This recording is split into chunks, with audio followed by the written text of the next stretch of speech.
That's not for you, but. Yeah. His baby has grown up and graduated. My oldest. I saw the plans down there. It looked like you had the yard all mowed nicely. And Yeah.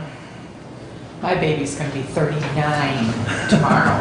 Well, it's a baby, yeah, she's my oldest, so, yeah. This is my, this Yeah, is my that's oldest, true. gonna be 39 tomorrow. Yeah, your youngest is 10 yesterday.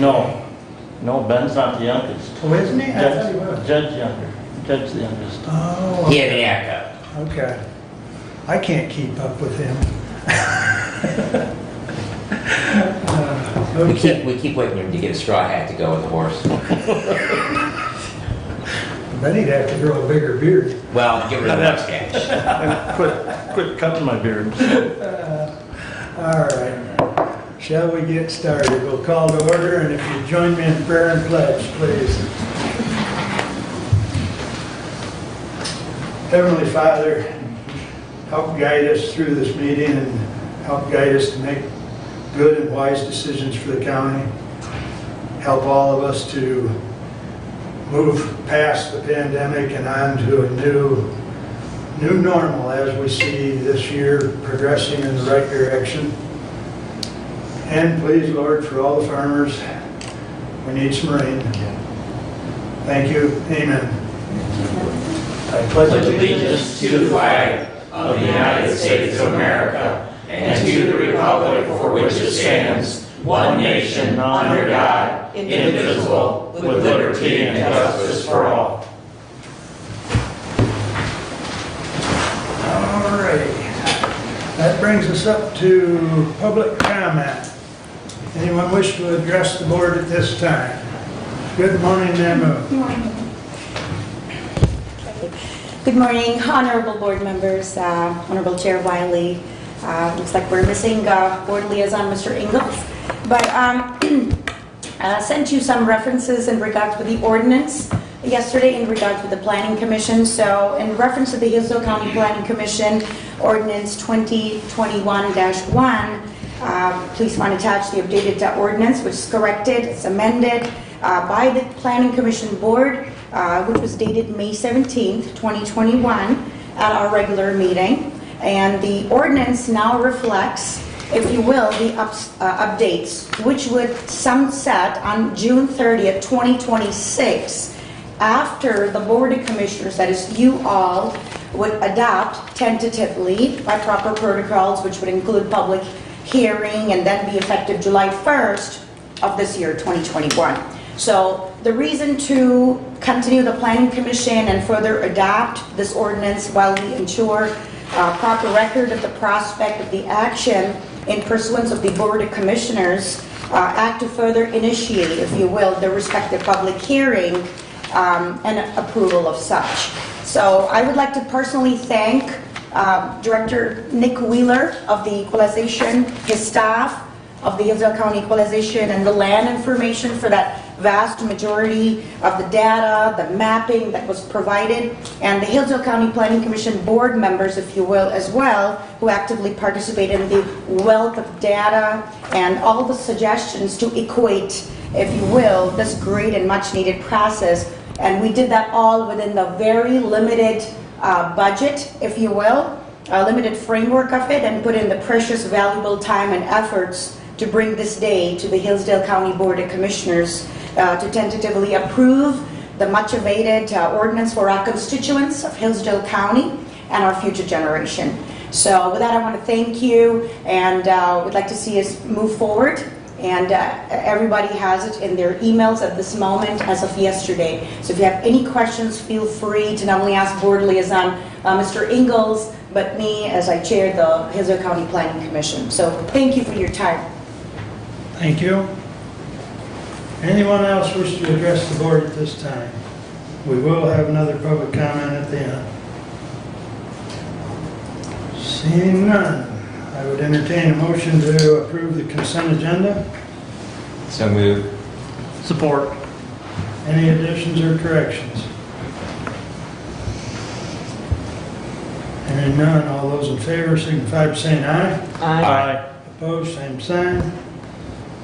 It is approved. Correspondence is listed. Any comments on correspondence?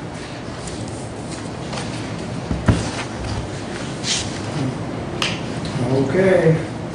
Moving right along, entertain a motion to approve the regular agenda. Move to approve. Support. Moved and supported. Any additions or corrections? Yes, I would like to just add this 09035 that should be on the table. Brad will bring it up as a discussion item. We talked briefly about it should be updated, so we'll talk about that under Brad's report if you would, please.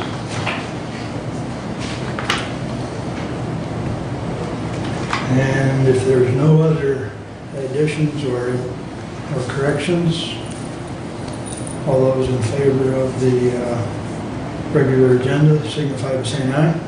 Aye. Opposed, same sign.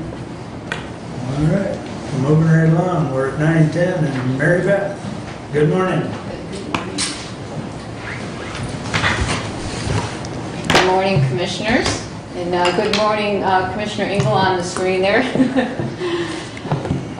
So I am here to present the quarterly report about the activities that are occurring at Lifeways Community Mental Health. And probably the most important thing to let everybody know is that with COVID, we're continuing to expand and provide face-to-face services and trying to return back to normal relative to service delivery like many organizations, while still ensuring safety precautions as we are a healthcare organization. We did experience during the period of the pandemic some decrease initially as a result of when it occurred. I think a lot of that could be contributed to individuals potentially being fearful of seeking mental health treatment and accessing care at that time, but we have returned back to normal levels of service delivery, and in some areas relative to crisis, we've actually seen an increase of individuals needing mental health treatment. In your packet, you will see some updates relative to happenings at Lifeways and some things I'd like to share about impacts here in Hillsdale.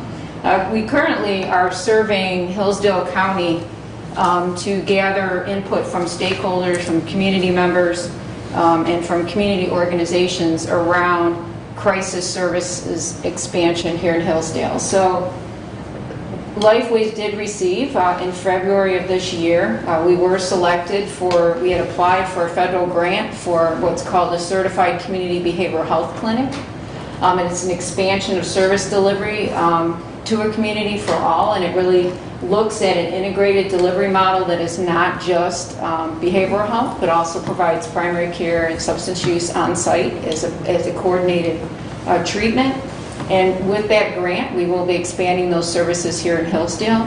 And so one of the things we wanted to get input from stakeholders was around what do they see. This is a more rural community, and we want to design the services here to meet Hillsdale County needs. So right now we're in the process of gathering that information and look forward to being able to expand. So I don't know if you're aware, but just so you are aware, so you can share with your constituents, that we do have mobile transport that's available for Hillsdale County. We have both an adult and a child service where if an individual is in crisis in the community, we can dispatch our mobile team anywhere. It could be a child's home, it could be at the school setting, to provide supports and to connect them with services. So, and the other thing that we're doing, and we're having discussions with Hillsdale Health System as being our partner, is around primary care on site. So Hillsdale Health System is very excited about the opportunity to partner with us around that. And again, it is about designing primary care on site within behavioral health to meet the needs of Hillsdale County. So we're currently gathering that information and doing that feasibility assessment and study, and that's occurring at this point in time. The other thing that you'll see that's included in your packet is we've been a part of, in partnership with the local sheriff's office and jail services, is what's called the Stepping Up Initiative. You might recall, and that's been several years. I think you were one of the first counties actually to sign the Stepping Up Initiative, which is an initiative around saying, as a community, we're going to do everything we can to provide mental health supports and partnership to alleviate the individuals that are showing up in the jail with mental health needs. And we've been doing a fantastic job here in Hillsdale, and you'll see in your report that they highlight some of the best practices in Hillsdale that they're not seeing other places in Michigan. Wayne County has been providing this technical assistance for the Sheriff's Office along with Lifeways to really gather data and say, what does it look like? What does the population of individuals who are showing up in our jail? What kind of services are we able to provide from a mental health perspective, and how can we coordinate care once they're discharged to prevent them coming back into the jail? Now, that is an area, when you look at the report, where they did identify an opportunity for us to partner more with the jail around those people that are discharged. And sometimes it's a result of them being discharged prior to us as the mental health agency being able to coordinate that care. So it is an opportunity for us to continue to expand and support our local jail, and we're excited about that opportunity. And we're really probably most excited about the fact that we were identified as a rural community being identified as being best practice in Michigan. So, hats off to the staff and to the sheriff and his staff around that. The other thing, we have been really heavily involved in trying to diversify our funding, as always, as an opportunity to ensure the viability of an organization. And you'll see that we've been fortunate that we've been awarded just this year 5 additional grants to expand services for Jackson and Hillsdale County. It's about $5.9 million. And it is around services for crisis and primary care and those mobile services that I just talked about, expanding that. So that's exciting. The other thing that I also wanted to be able to share, and we've talked about this in the past, is it's an ongoing challenge. I mean, I've been doing this work now for going on my 29th year, and since 1997, there's always been a threat of privatizing the public mental health system. It's been there on and off, on and off. And as new people come into political offices, they have their vision about where things should go. And right now, we're back in again with the threat of privatization of the public mental health system. As you might recall, just a couple years ago, I talked to you about this, what's called Section 298, which at that time was the legislation in which they wanted to privatize the system. Right now, there's 2 proposals out there about reforming the entire behavioral health system, and one of them is in the House, and there's one in the Senate. And so you'll see in the packet some information relative to the Senate's proposal around privatizing the system. As a community mental health agency, I will say that, and I've shared this with Senate Majority Leader Mike Shirkey, I support integration. Integration has to happen. You have to be able to deliver care that really looks at the whole person. Absolutely support that. I don't support the financial integration to a private health plan. And I think there's other ways that we can accomplish that. And I worry about what that impact will be on the individuals that we serve when you have a private health plan managing that care. We know we have chronically mentally ill people in our community, and we know that that's going to be a challenge relative to financially the cost. It's costly to provide services to some very chronically ill. So I worry about that, but I do want you to know that's out there. I'm not sure what's going to end up happening, because right now neither the House or the Senate have yet proposed that legislation, but they both have 2 plans, and they're both very different. So we'll have to see how that shakes out. But as an organization, one of the things strategically we've been working on for over 6 years is to prepare the agency regardless. So if the state privatizes the system, Lifeways has really set itself up so that it can be a player with a health plan relative to continuing the continuity of care. We have expanded crisis services, primary care services, and mental health services for us to be able to do that. So I did want to be able to share that with you. Now I will leave it open for any questions that you all might have, any commissioners might have of me. Mary Beth, let me jump back to the plans that the House and the Senate are working on. Yeah. I guess I just wanted to, neither plan has been introduced on the floor. Not yet. They're still being kicked around. I'm not sure they've even gone into committee work, have they, or? Last I was aware, no. Right. That there's drafts out there, and I've seen both drafts, but and again, they're very different. And I know Lifeways has reached out to Senator Shirkey Yes. for a face-to-face meeting. Yes, we have, yeah. Have we heard back from his office? Actually, we heard on Friday, I did get a request from his office for a meeting, so. Great, Yeah, great, okay. yeah. Other questions? Inpatient care, Mhm. is that placing people that need it, is that continuing to be a problem, or are you able to find facilities for long-term inpatient care? That's part of the reason why the development and expansion of crisis services is to have an alternative than to just the inpatient or to jails. It is an ongoing problem, a statewide problem. It's not just unique to Hillsdale County relative to trying to find psychiatric beds. There are not enough beds specifically around areas of very challenging individuals, so you can't find placement, and there's been a reduction of state facility beds. So that's what's contributed to the problem. Sadly, the most challenging population that we see is around children. There is not enough services in the state of Michigan for children in mental health crisis. So there's work being done. If you look at the proposal, actually the House's budget proposal actually earmarked money for the expansion and development of services for children in crisis. So that would be very exciting if they actually were able to accomplish that. Mary Beth, what would that age range, when we talk about children, we have so many different definitions of that. So what age range would that be? 18 and younger. 18 and younger, okay. Yeah. I mean, we're seeing children, so like I said before, I've been in this field a long time. We're seeing children in mental health crisis at very young ages that you never saw before, 10 and younger. And there's not a lot of facilities in Michigan that can treat children that young. And that's why the House is on it. The House has earmarked some funds for the expansion and development of that. I support that. I'm hoping, I heard anyways, that this week that they're supposed to be kind of working the House and Senate on releasing those. I'm hoping that it will continue to be in there.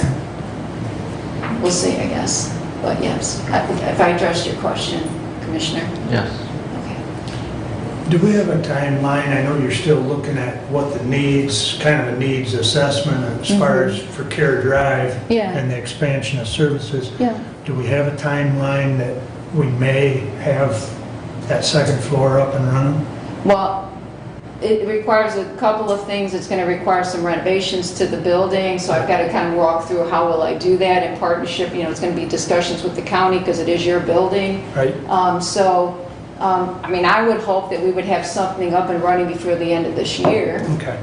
If it can, you know, and then that's all contingent on the availability of contractors. And so, but first we wanted to get a feasibility and assessment of what the community needed. I didn't want to create something the community's like, that's not what we want. That's not what we need here. Right. So, yeah, Understand. yeah.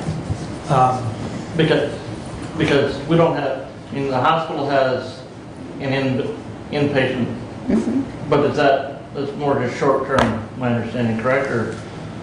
They have a psychiatric inpatient on site for adults, and it can be as long as medical necessity. Okay. So it's not necessarily short-term. It could be long-term, but But any of those youth in the county that need They some can't go inpatient there. care are going? they're going elsewhere. There's not the ability to serve them. If you can find a facility to If you place can them in. find, right. And I've had individuals sadly sitting at children in the ED for up to 14 days while I'm trying to find placement. And that is not an appropriate place for a child to be. So, and we're trying to advocate as a community mental health, we're trying to work, and I'm a part of a work group with the state around the development of these crisis services. So we are trying it throughout the state, but the other thing that it requires is funding. And so hoping that the budget will actually result in some funding to be able to develop some of these needs, these services for these needs.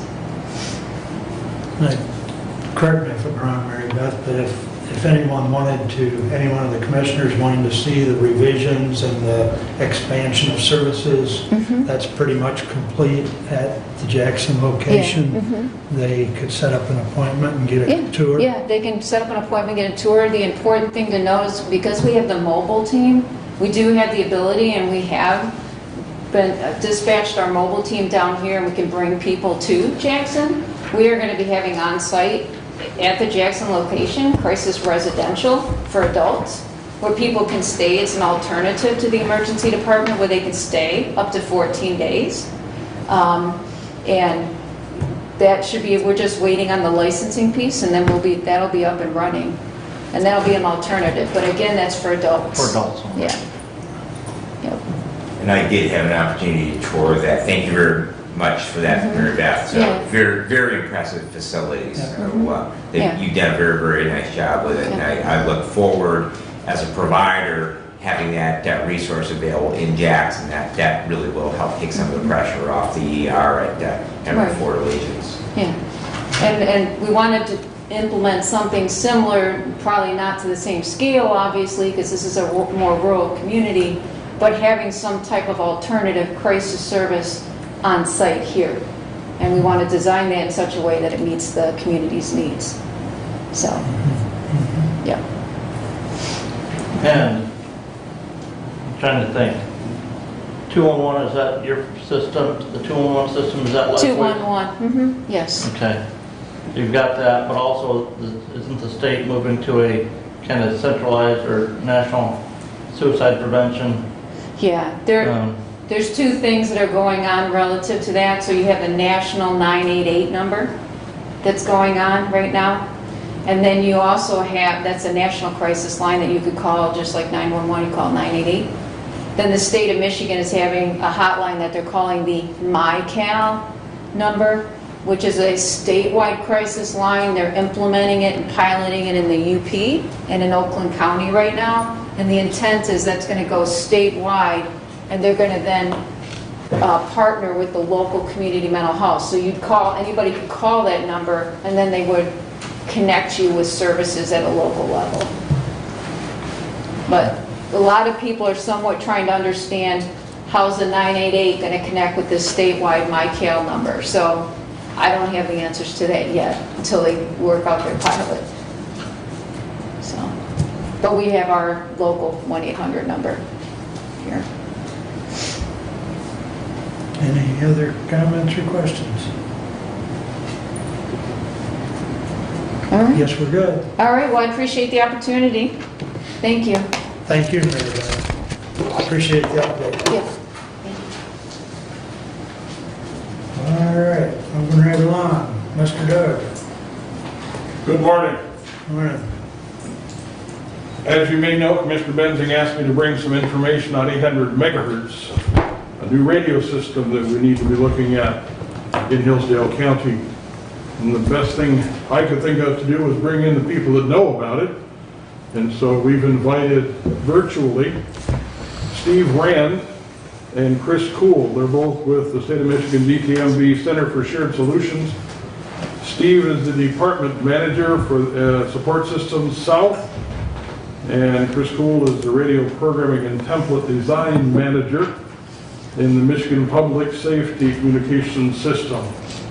So I think if you gentlemen are ready, we'll do your sound checks and all of that and have you make your presentation. Meanwhile, I'm going to pass out the document that you sent, because I think you'll find it easier to read this way than on the tiny screen on the wall. Good morning. Don't think so, Doug, 'cause I don't have the sharing screen available to me. If somebody on your end could maybe allow me to share the PowerPoint presentation. Our IT department is setting that up, I believe. I thought they already had. It won't let you share? Something just, hold on just a second here.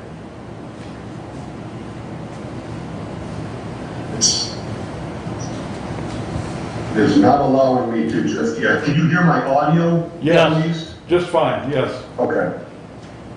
All right. Well, I'm not permitted sharing rights just yet. If somebody could make an adjustment maybe.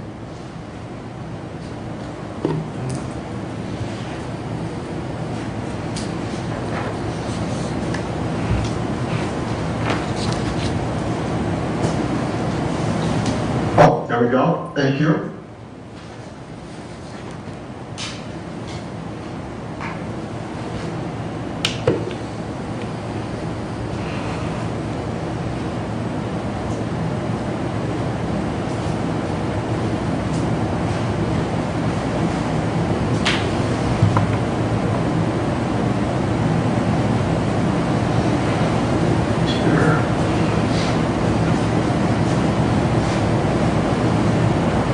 Try that one more time here.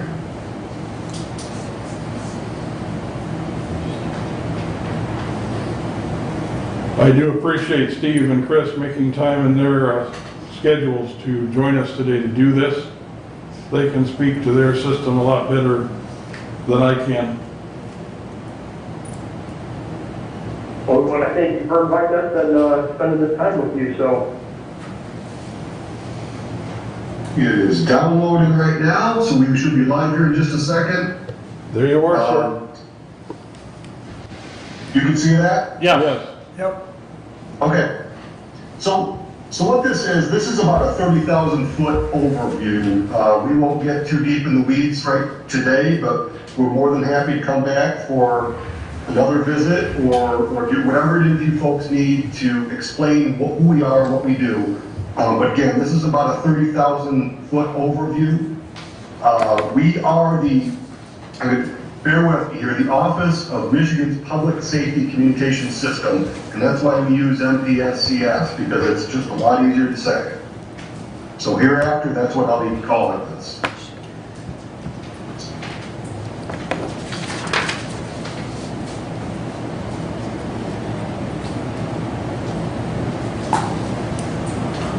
Well, this is interesting. It's not allowing, okay, let me do some work here on this end. Not allowing me to go through the file.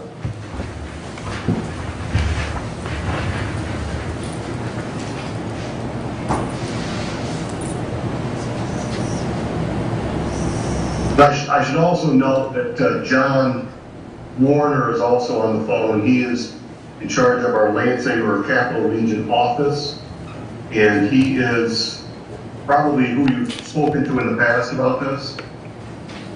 Yes.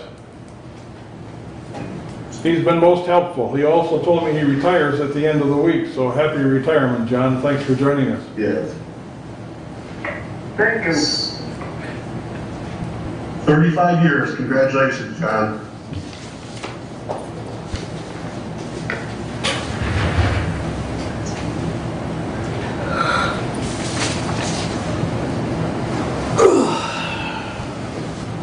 Try this again.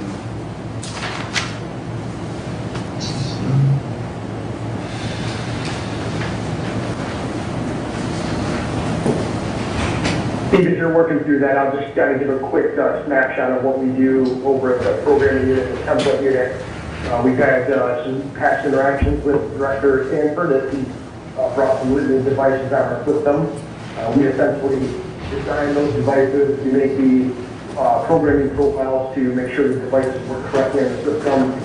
We help communities when they come on figure out who they want to talk to, who they want to interoperate with, surrounding counties, agencies, and what that interoperability template might look like within the devices.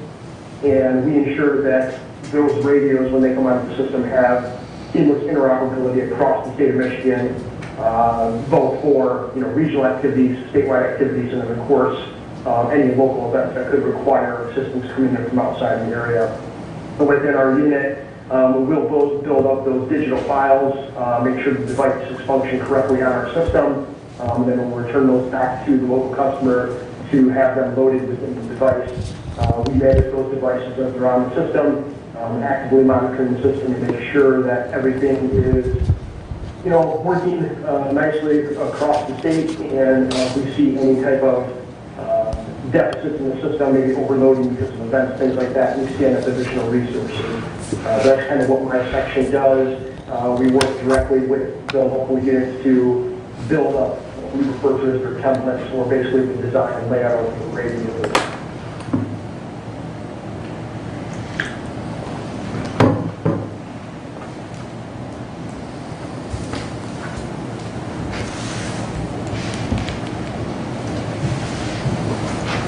I apologize, I am incredibly frustrated. It's not allowing me to go through the PowerPoint presentation. Oh, did you see that? We haven't, Did it change slides? not yet. Whenever I've done these, there's always a little bit of a lag, but it's only a second or two.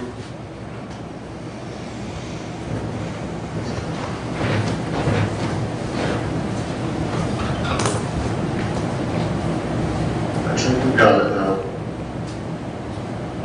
I apologize. This is worked seamlessly with Doug and I tried this the other day. Well, it's partly our fault. We suggested WebEx and should have let you use the one you're more familiar with. Sorry about that. All right. Can you see there's the home slide? Yep, it's on the home slide.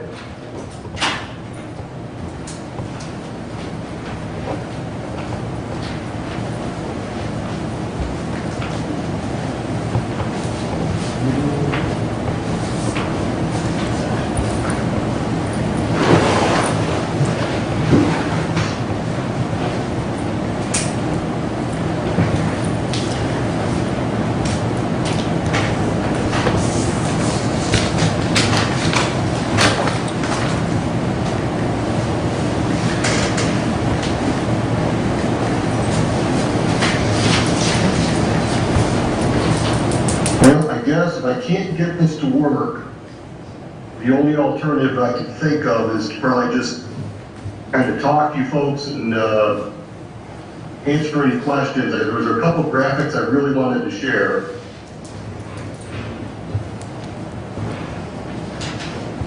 Just one more try.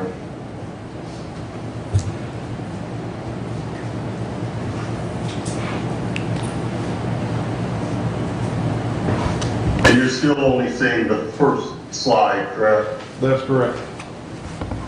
Okay. Well, I apologize. What I'll do, I'll follow up with, in fact, I'm going to send this presentation to Doug so he can share it with you folks. And I'll just go through it real quick, and then you can ask any questions you like. Just to get started, MPSCS, this system started back long, probably 30 years ago. And if you recall, a lot of us, looking around the room, you're just like me, you remember the state police cars with the old whip antennas. Those police cars were operating on what was called low band frequency. Back in the 80s and 90s, they were trying to come up with a solution to come up with a statewide radio system, primarily for the state police, that would accomplish goals and objectives for communicating statewide. What they came up with was the MPS, what's now known as the MPSCS system. Initially, it was just with the state police, and then it became a system that other users got on. In 2004, the contract was awarded to Motorola to begin the creation of this system. Since that time, and it started in 5 phases. Since that time, they've added multiple sites, multiple jurisdictions. We've also, up to now, we have 292 sites statewide. Offers interoperable communications across multiple disciplines. In particular, and it's surprising to know, you'll see this on the graphic afterwards, I'll share that again. There's more fire departments on this than there are law enforcement departments. Of course, there are more fire departments statewide, but they are one of the biggest users of this system. Healthcare is a big player in this, along with EMS. And upcoming in the next couple of years, DTE Energy and Consumers Energy is also coming on the system.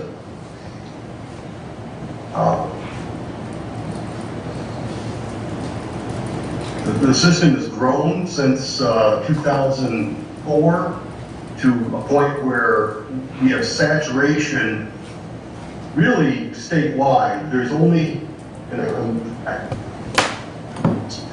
here, even though you can't see it, I'm going to share this with you, and you'll see that if you look at the map, the dark blue, and you can't see it, but the only areas left that are not utilizing the system in some capacity are the Thumb area and a couple places up there, Alpena, and obviously Ranch and Hillsdale counties. And that's not to say that you have to get on the system or you have to be a user of the system, but it does offer an interoperable component. No matter where you go in the state of Michigan, whether you're taking prisoners to prisons up here in Jackson, or going to Lansing for something, or coordinating some response with another county or mutual aid across county lines, this system enables that. And probably the best part, or what I like the most about it, is it's a turnkey operation.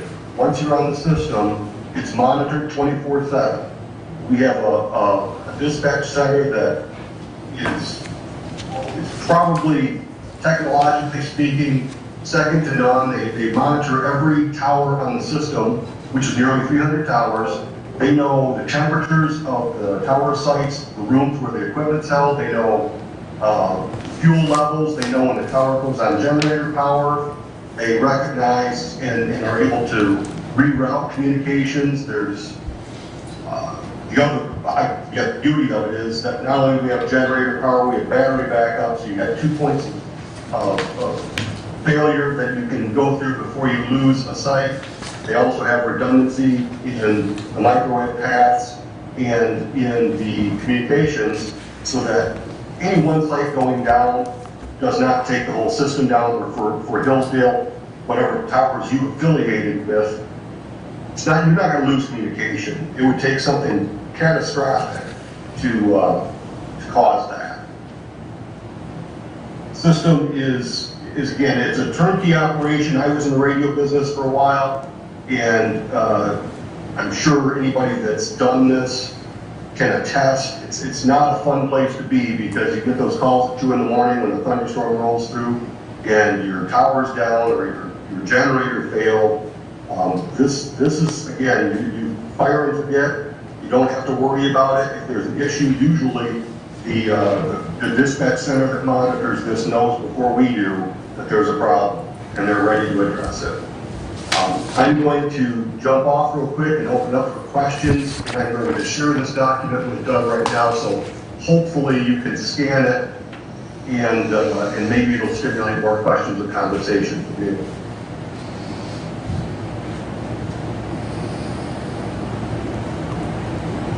You said Branch County is not part of the system right now. Are they building a system? They are building, forgive me for not knowing the name of it, I think it's Kentwood or one of those other vendors. Kenwood, yeah. Has distributed the system to them. It is important to note that Branch County is going to have some of their devices dual program, actually all of the devices dual program with the MPXCX system. so they can maintain communications if and when they leave Branch County. So we are working with them on that front, but they did pursue another option. And I think it's important to note too that eventually when you look at the maps on the graphic that you'll see in the PowerPoint, that all of those counties that are shaded in the light blue are either in progress of coming on or for the most part have been wrapped up.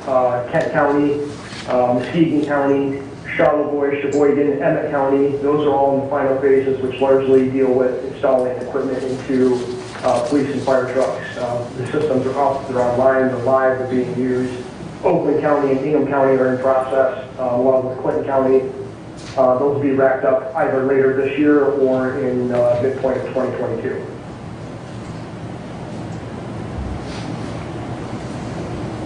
I have a question. Go ahead, Doug. Yes. This is Commissioner Ingles. Question is everyone in the state's coming online, does the system get clogged up and overused? Chris, do you want to answer that, or? Sure. No, when we have communities come online, they add infrastructure, depending on what they need for their county.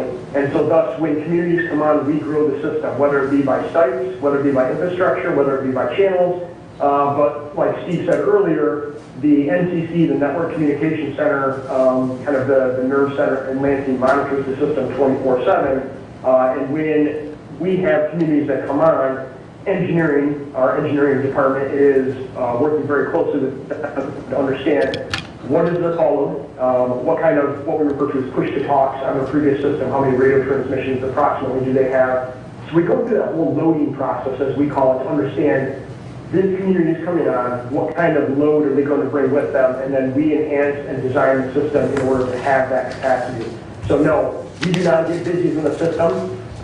We have, like Steve said, a lot of different communities and type of services on the system, whether it be road commission, health, but public safety, since the system was built for public safety, police, fire, EMS, they get what's called priority and preemption in the system, meaning those devices are the highest priority in the system and will always get the first open or available talk group or channels you might refer to on an older system.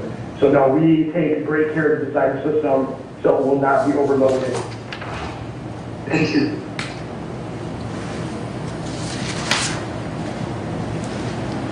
And their system does some interesting things, and not to get too far into the nitty-gritty, but as they just mentioned, you don't think of it in terms of channels.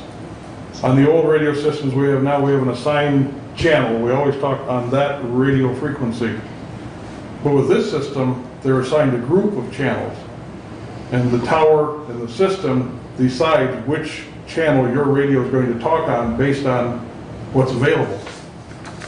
The nice thing, that helps with the, preventing the crowding and the issues. They have multiple frequencies they can use.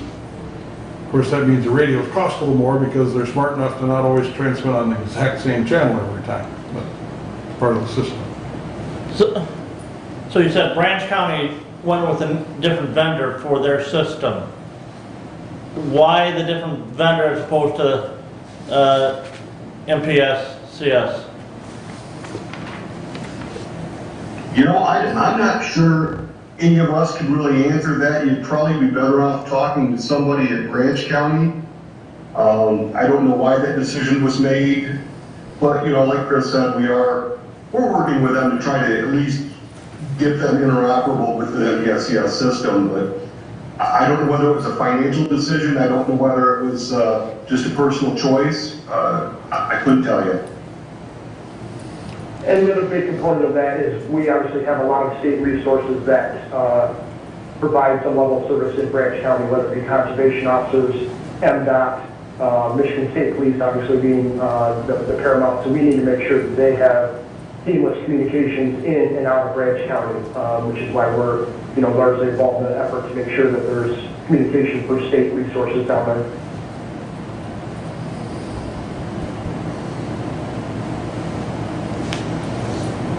Other questions?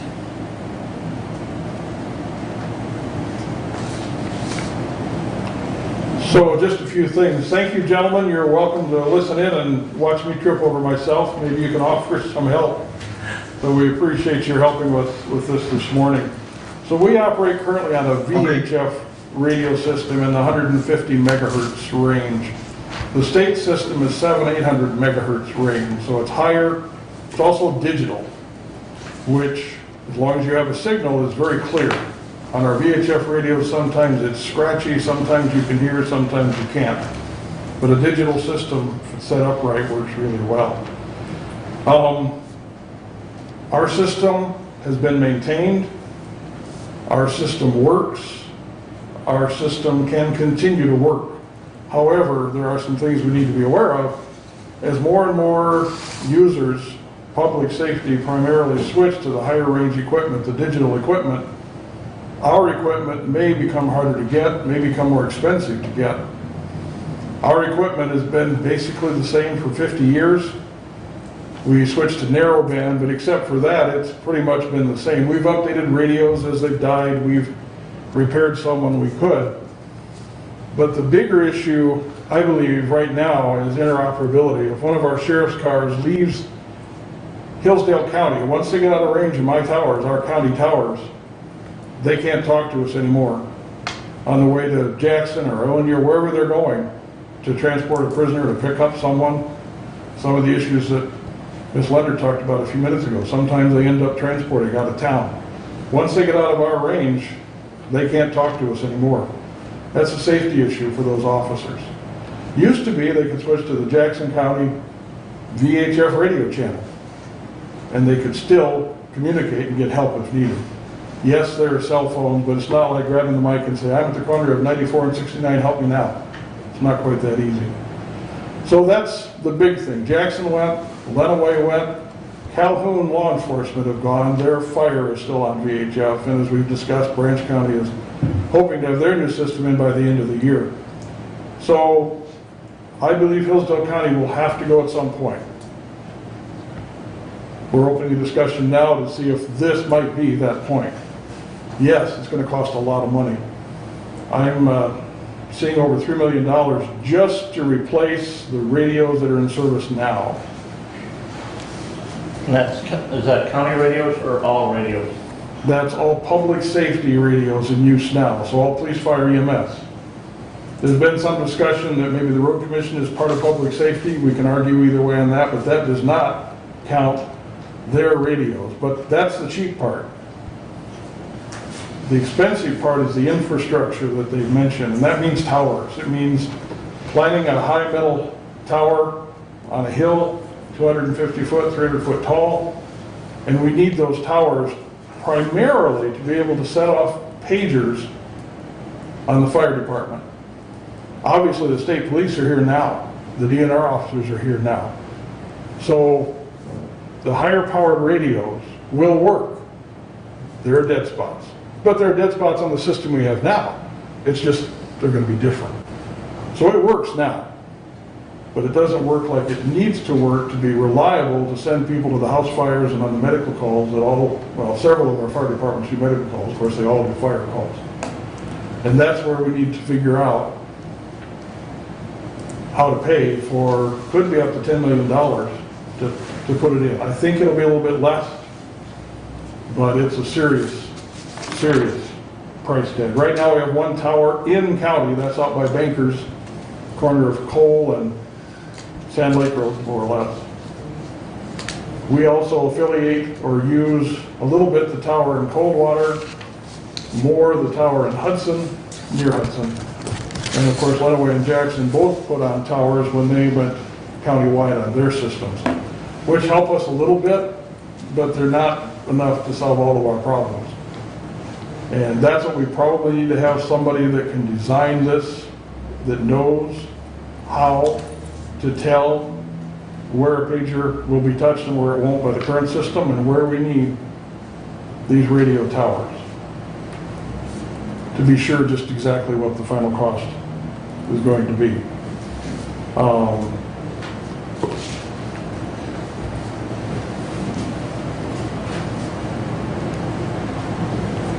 Jackson County paid till $7,300,000 for their system. Lenawee $6,600,000. Both of those went with Motorola radios and unification pagers. But that was set up took them 3 years, each of those counties, from start to finish to do this. When they first started talking about it, till when they figured out how to pay for it, they went out for the bids, and they went with Motorola in the end. But are there any questions? I'm sure you have lots of questions. Go ahead, Brett. Somerset Township Fire and Police are on 800 megahertz. Are they using the Jackson County towers or the Lenawee County towers? The Or? radios are set up to use the best tower, so they could be, depends on where they're at. When their ambulance comes to Hillsdale, I imagine they're using the Bankers Tower. But it's a lot like our cell phones. When you're driving down US 12, you don't stay with the tower that you made your phone call on. You Yeah. you move from tower to tower. Okay. Doug, just to echo on that though, you are still setting Somerset's pagers off with the high band VHF system, and you are still talking from central dispatch, so they are actually maintaining 2 radio systems? No, well, I think they have some VHF equipment left, and yes, their pagers are through the VHF system, the old VHF system. But they purchased, I think, primarily used equipment, but I'm not 100% on that.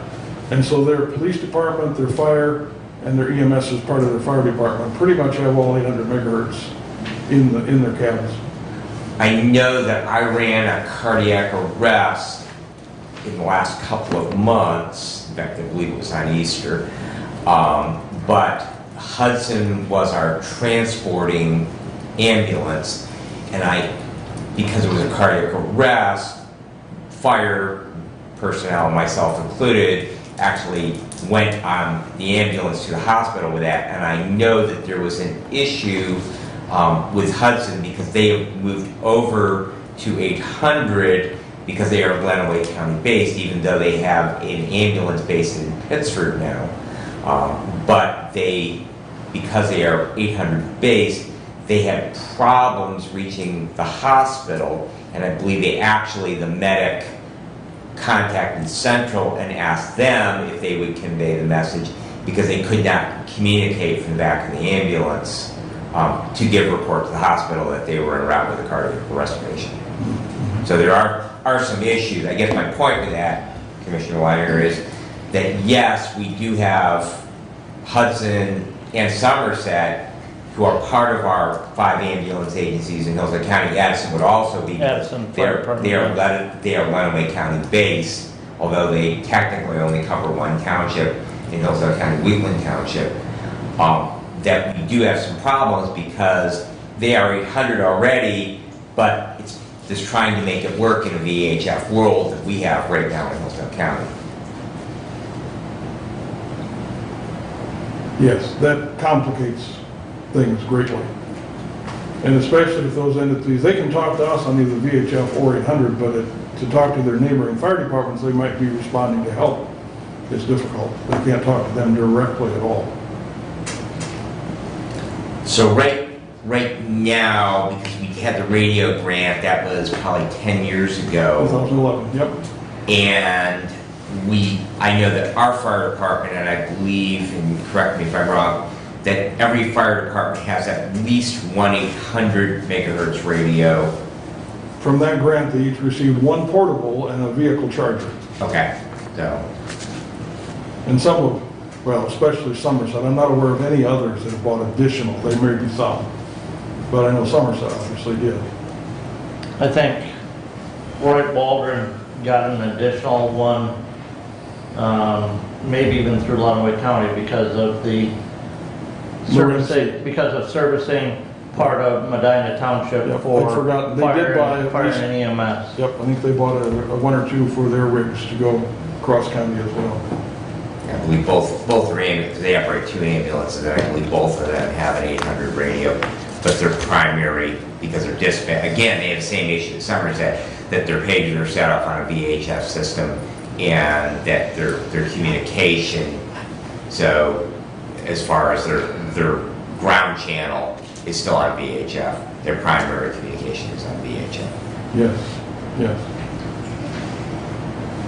Sheriff, do you want to jump in, if you don't mind, as far as the concern, because we've had some meetings with your department, with Mr. Sanford, and Commissioner Wiley, and myself, so if we could just get your input on this discussion, where Absolutely. you are with your department, please.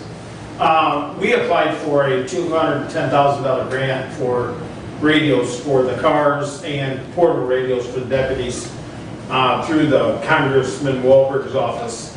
We have a very low chance of receiving this grant due to the fact it's I'll quote it, ran by the Democrats, where the grant comes from. So we're doing our due diligence and trying to get the monies for the radio system. Like Doug says, you know, when we leave this county, we have no communication with anybody other than with our cell phones, which is very dangerous in today's society. You know, I would love to see the whole county go to the 800 megahertz. Branch County went to the 800, and I think it was a cheaper option to go the route they went. In the same token, it's going to be hard to communicate with them with the system that they have. So I think that's why Motorola is working with them as far as, you know, getting their programming and stuff like that for us. But all of our surrounding counties right now are 800 megahertz or going to be, like Branch County. They should be done by the end of this year or sooner than that. So it's a very trying time in today's society where we can't communicate only through VHF and we can't communicate with the surrounding counties. We had a possible stolen vehicle this morning where my guys was trying to find the guy headed into Lenawee County. Well, once we get there, we had no communication with Lenawee County. So the state took over looking for this subject. So we ended up just coming back because it was already in Lenawee County. We couldn't communicate with Lenawee County cars. We had to communicate with 911, who would communicate with them. It's just the time lapse on that. I mean, at 100 miles an hour, you can be somewhere just like that. And by the time they're communicated with, they communicate with us, it's already, you know, they're already gone or miles down the road when we could have set up the stop sticks. That's my concern on this, and I know this is a 5 to 10 year project, but like Doug said, we have to start somewhere, right? So if we can all start by applying for grants, you know, through our own offices or agencies, and kind of absorb some of that, you know, free monies that the government's giving out. I'm going to try every chance I can to try to get the free monies. We're really thinking somebody else will. Exactly. And how many towers do you think we need, Doug? Would you say 2 at the? At least 2, At maybe least 3. 2. Okay. So we would definitely go one south. Because we have one on 127, right? In Lenawee County. Hudson area, yeah. We Okay. need one around Mary Lake. Mary Lake area? Yep. And then we would need one north? Yes. Okay. So 2 towers, and you've got all the figures. Right now, though, Michigan State Police can use the towers when they're in Hillsdale County to communicate off 800. I know there's a couple of dead spots, right? You guys did a survey or did a test. One of them, of course, Territorial Road. Yep. When you get down there, no man's land. There's a dead spot down there. Other than that, I think we need to get there. We need to get into the 21st century. This 19th century stuff's not working anymore. And part of the coverage issue is in-building coverage. We do fine, standing right here, we can talk all day long, but you go in some of the school buildings, the college buildings, the factory buildings, all of a sudden you can't talk. And funny enough, we send police officers into those buildings all the time. And so there's some things besides towers, some bidirectional amplifier type things that may need to be established. Those are a lot cheaper than towers, but we still need to know what we need and where it needs to go. We've talked a little bit about cross-boundary areas here in the state of Michigan. You know, we do border 2 other states, so how are our current capabilities of communicating with Ohio and Indiana districts or jurisdictions now? And, you know, you say you get down Territorial Road, even the 800 is not good down there, so it apparently doesn't work on the Ohio or Indiana radio systems that may be there? There's no Michigan towers in the other states. Okay. And when they first set the system up, the FCC said, "Thou shalt not leak any radio signals over into another state." So anything that's pointed north, you can't do it. They've loosened the grip on that just a little bit. But no, the systems do not talk to each other. The state, I believe. Rick, I can offer a little insight on the Indiana side, if you would. Go ahead. So, Indiana, the IPSEC system down in Indiana is very similar to ours. We have recently, probably within the last several months, engaged in a process with them called a cross-border initiative. And we have created a scenario where Indiana agencies that reside on the border of Michigan and request radio IDs for the Michigan system, and we will program those radios with Michigan talk groups and vice versa. Michigan agencies that lie on our side can reach out to the IPSEC system and have Indiana radio IDs programmed into their radios.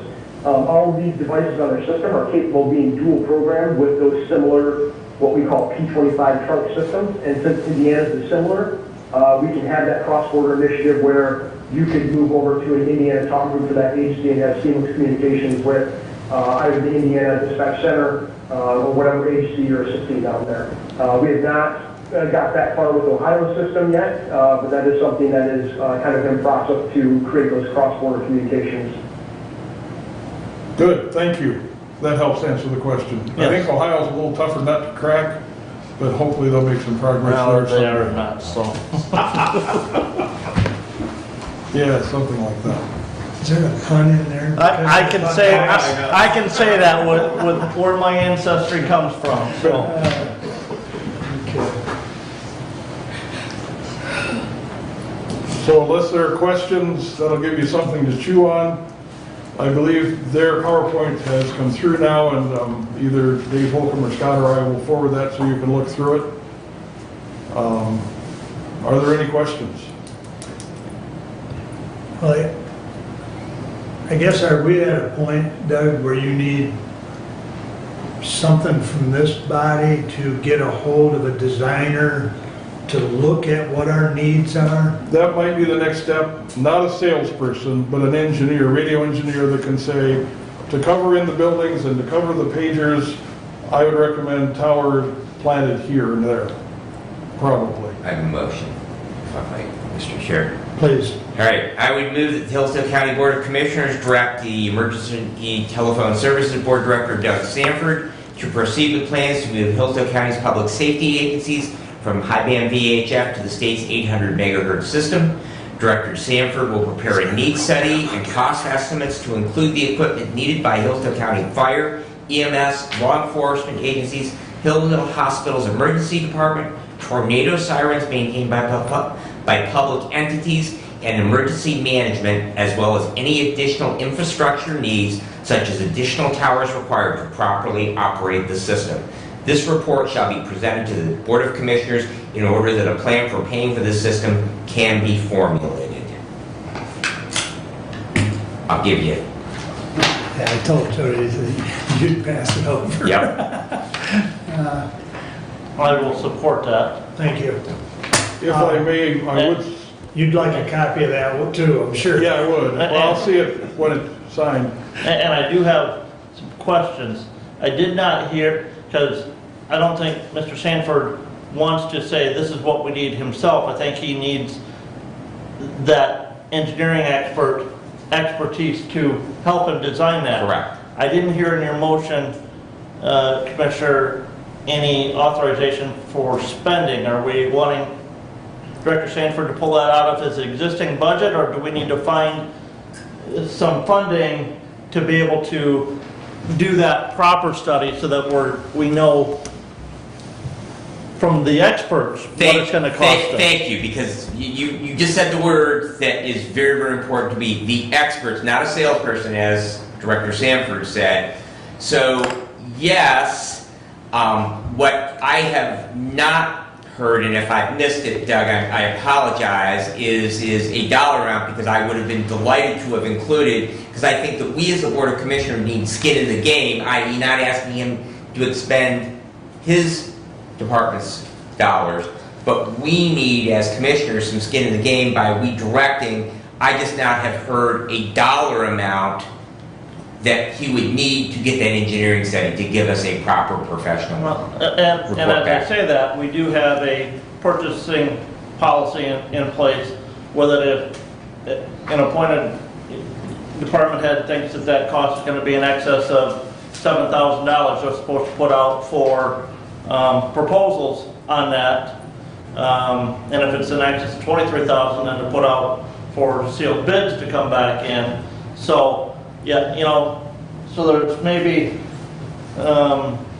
he can start to have ball rolling by going out to seek those estimates from the experts as to, this is what it's going to cost me to help you do that study, and then bring those back to us.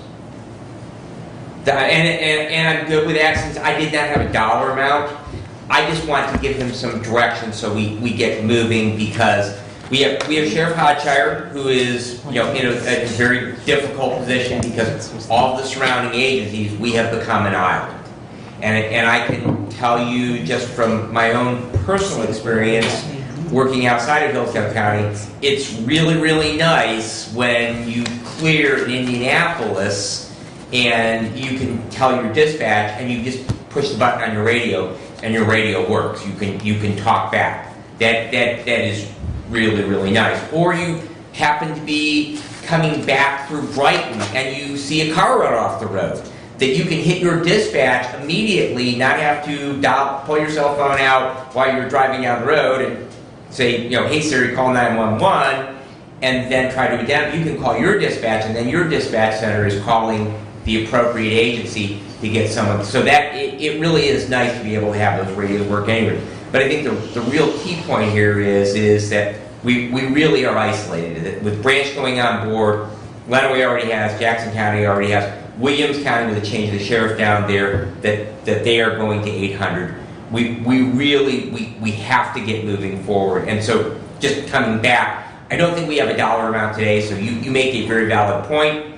Once Doug goes out, he finds out what this will cost, he can come back and we can actually make an appropriation, and we'll find, Commissioner Schmidt, some dollars. Rolls eyes. Find some money somewhere in our $10.5 million general fund budget that we can hopefully pay for this study and start moving forward. And figure out, because at the end of the day, we're going to have to figure out how we're going to pay for it, because it's not going to be cheap. So. Correct. The only thing to your motion, if I may, suggest, about a third of the tornado sirens in the county are not owned by public entities. They're owned by lake associations and things that, you know, they've passed the hat and put in a siren and They've connected to your system. Are you connected to that? we basically say, these are the tones. If you set it up, it'll go off. We don't really connect or disconnect. It's just out there. So the college would be a good example, because they do have a siren. Correct. They both built that siren, and we provided them with the frequency and the radio tones and the PL code, and by golly, it goes off every time we set off the one over here in the high rise. It's just the way it works. So I would suggest we might be flexible on publicly owned tornado sirens. We could add the word private nonprofit. Yes. Although I'm not sure some of the lake associations ever got to that status, but Well. we can figure it out. So am I changing the word Are you good with that, Commissioner? to private what? Private nonprofit. Maybe Lake Diana's higher. So it would be than- publicly owned and private The nonprofit. hills at Lake Diana are higher than Mary Lake. That's right. I believe That's Amboy paid for the two. There's one at Mary Lake and one at Lake Diana, correct? And those are Yes. owned by the township? They're owned by the township, however, they were purchased with Homeland Security funds. Right. They maintain. Well, them for 50%. Because they paid for half, I believe. Could be, I'd have to check. I think that was a 50% grant. I wish that would come back so we could get the rest of it. I wish some of those would come back, but wishing doesn't make it so. Yeah, right. Commissioner Wiley, I have a question. Go ahead, please. This is Commissioner Ingles' question is, I'm unclear on the motion. what we're actually authorizing. Are we authorizing spending as well? And if we are, you know, I guess my question is, where is the money going to come from? Even though we don't know the amount, actually, the engineering estimate or discussion, I'm wondering about the paying for that. So I think the key words here that we have to key on is that this motion allows Mr. Sanford to proceed with plans to move Hillsdale County's public safety agencies from the high band VHF to the state's 800 megahertz system. So we're basically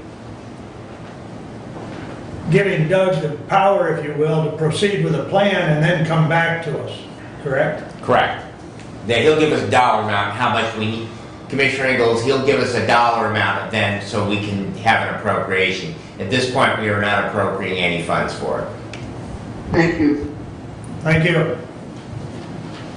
And if any of you individually have any questions, if we've just totally muddied the waters for you, get a hold of me. If I can't answer your questions, I'll connect with our friends at the state for clarification, because it is an important issue. It's also a complicated issue. We spent a little bit of time talking about it a couple of months ago.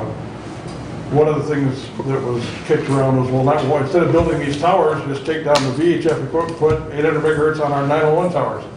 Sounds really good in theory, but our towers, some of them are 50 years old, not all of them. They're not strong enough. They wouldn't meet the specifications necessary. Well, and I think even in the meetings that we've initially had, I think everybody was in agreement. We've got to come up with some sort of plan of how do we get from where we're at today to where we want to be. Right. And so that's basically what we're talking about now, is getting a professional that can tell us how we get from point A to point B. I think the main part of that is where to put those towers and how many. Right, right. Because we can come up with, how many radios do you have now? Well, it's going to cost us this much to replace them. That part, it's not as easy as it sounds, but it's not that bad. But where to put the towers, because once you put $1 million in the ground, you just don't move it overnight. You want to do it once and do it correctly. Oh, there's a way. There's always a way, but then it goes back to your commissioner in charge of the budget. She won't be happy to do that. So is there any more discussion on the motion? Is there consensus on just inserting the word and private nonprofit as far as the tornado sirens? Consensus on that? Yes. Okay, good. So with that inserted, any further discussion? Hearing none, all those in favor of the motion signify by saying aye. Aye. Opposed, same sign. Motion passes. Leave this with Jody for now. That's fine, yep. Thank you. Thank you. All right, Doug. Thank you, Doug. And I'm sure there will be questions after you forward that PowerPoint. Yes. Thank you, sir. I don't know if you guys noticed, but they did have the map up there of those surrounding counties Yes. there towards the end of Doug's presentation, so. All right. Thanks, Steve and Chris. Thank you. And John. The last slide has my email and my phone number on it, so if you folks go through that slide and you have a question, please feel free to contact me. Be glad to answer it. All right, very good. Director, I know you got me on speed dial, so reach out anytime you need anything. Okay, thank you. All right, moving along here. I'll take notes, so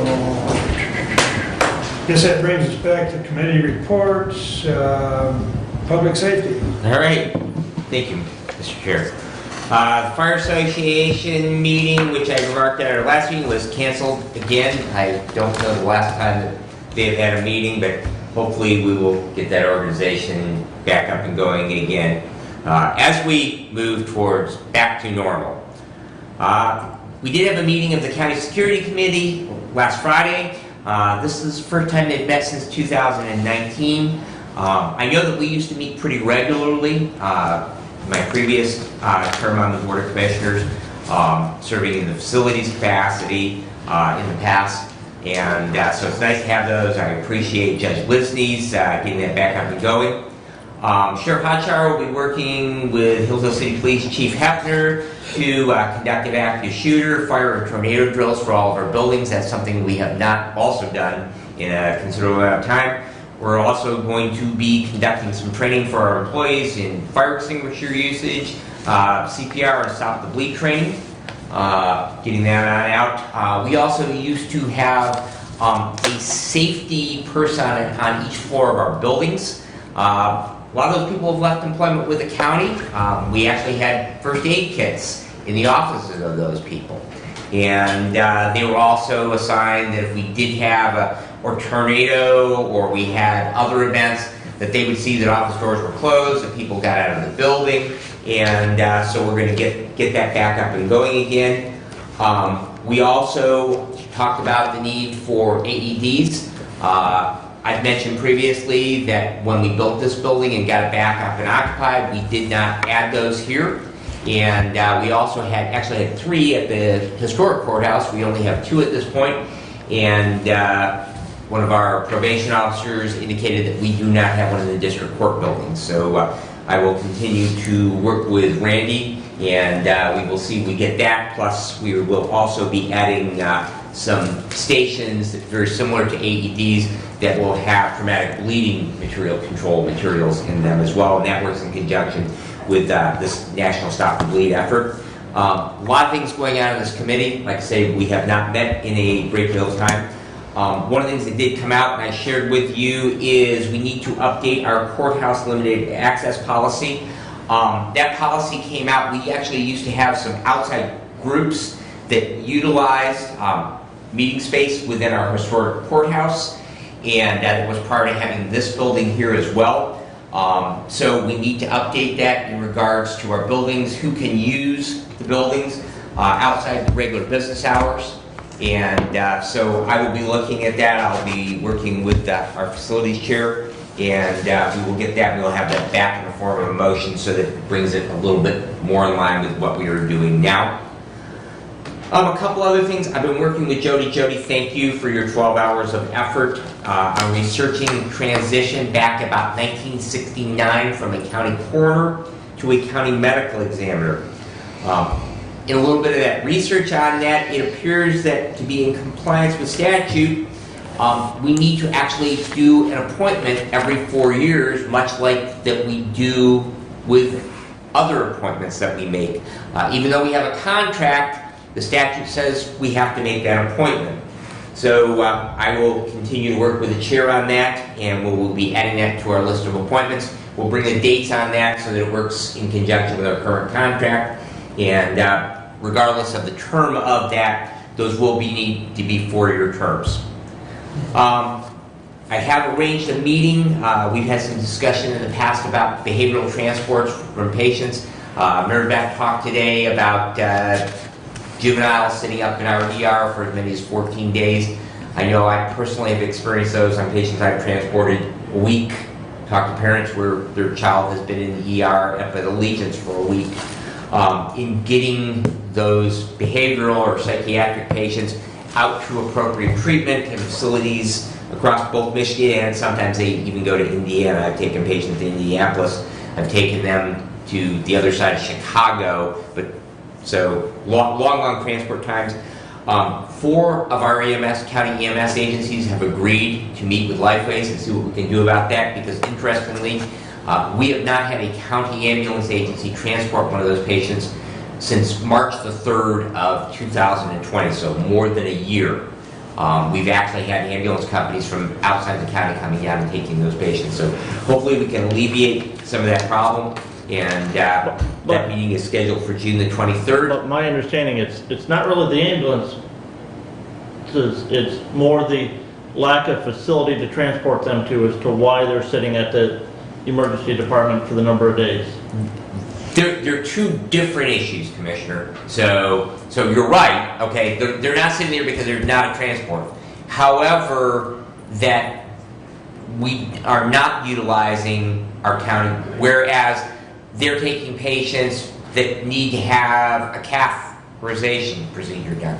They're taking patients for other higher levels of care, but we are not transporting behavioral patients. And a mental health crisis is a medical emergency. So just like physical emergencies are, and therein lies the problem. So we're taking them for other medical conditions. We are not our local ambulance agency are not transporting currently. And it's primarily economic. It's not their willingness, it's that a lot of times these transports are long. Havenwick in Auburn Hills, basically in the shadows of the former Palace of Auburn Hills. It's the next exit before you get there, University Drive rather than Oak Dyke. But Grand Rapids is a common destination. St. John's is a common destination. New Baltimore, in the northern part of Lake St. Clair. All of those places, a couple of hours, at least a half hour to get transfer of care done, then a couple hours come back, so you're taking that ambulance out of service. And so what they're being reimbursed a lot of times doesn't even pay for the crew costs, the wages that you're paying the crew costs. So there's no fault on our local agency. We just need to find a means to make it so that they are not losing money, and so that's the purpose of the meeting. So anyways, I will hopefully have a report for you sometime in July on that. And my final item is I mentioned previously about working as a state EMS instructor coordinator, or CORSET. On the 19th, I did pass my state exam, and so I am now licensed and am able to teach up to my license level basic education classes for our local EMS agencies, as well as their continuing education credit. And there's also Mark Richards from my department also was in that same class, and he is also certified as well. So we will look forward to bringing on a bunch of new EMRs, EMTs, and AEMTs to Hillsdale County. And that concludes my report, unless there are questions. Did you mention anything about the new hire check-in list? I did not. I left that for your report, sir. Well, I'll bring it up right now. Okay, if you don't mind. that's fine. Brett and I have been, we worked on the hiring policy. Right. Then we told you last meeting that we were going to bring back basically a hire-in checklist of who they're supposed to see for insurance, W-4, et cetera, et cetera. That list will come at the next meeting because we found another piece of this puzzle. There should be an exit checklist as well. So we felt that it'd be best to bring them both at the same time. So that We're on revision 4 right now, so it's a work in progress, but we're getting there. We're getting there. Yep, so just wanted to keep you updated, and I think it'll be prudent because then you can see both lists, so they kind of mirror each other to some extent. Right. But, okay, very good, that's all I have. Any other questions for Brad or comments? All right, thank you. Mr. Engels, you sent out a report. Do you want to go over that, or do you just want us to read it at our leisure, which I think most everyone has? I would like to go over it a little bit. I didn't know, I sent it out because I didn't know if the internet was still working for me where I'm at. I got some additional information, but I would like to go over some of this for the public as well, so that they are aware of some of the things that have been going on with facilities and so on. If for some reason you cannot hear me, wave your hand, or if something's interrupted, please let me know. Starting off with the road commission, as you can see in the information I sent you, the common theme is about gravel roads and berms. And I wondered what the best answer the commissioners could bring to townships when we're asked. And their answer was that every year, 2 miles are addressed in each township, ongoing to address water in the road. Deberming happens when gravel is applied. The township, when gravel is applied, the township pays a percentage. When deberming is not possible, the disking occurs when they can to help reduce the berm. And the process for addressing the gravel roads that people have concerns with begins at the Township or with public input directly to the road commission. That has been an issue that's been coming up over and over, so I wanted to specifically get some input from the road commission on that. Parks, I had a tour of Booth Emery with Watkins. It's a very beautiful park. It's a true diamond in our own backyard.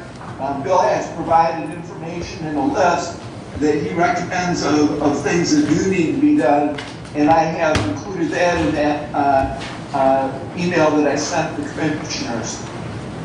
I spoke with Nick on the GIS system just yesterday. We have received a proposal from Beacon for redoing our GIS. It is his opinion and recommendation at this time to continue with the current GIS website as opposed to seeking an alternative. He spoke with the developer of our current application, and they're planning to make the proper changes to the current site that will provide a more useful tool to those that do use our site. So the GIS recommendation from Nick is to stay with what we have, enhance it, and it will be better for the users. I attended virtually the EDP Economic Development Partnership meeting, and Sue Smith indicated that there are grants available through EDP for local business in the need of funding. This can be an existing business or a startup.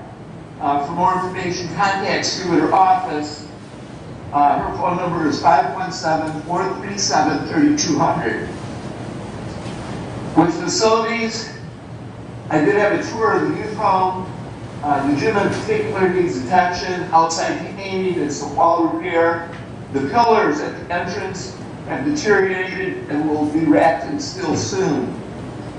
Michigan Works had a tour as well. The parking lot at Michigan Works Southeast will be resurfaced per their lease agreement. And I'll have options ready for the Board of Commissioners soon on that. Sheriff's parking lot, concrete has been laid, it's been cut. I think lines are about to be applied, and it should be ready for use soon.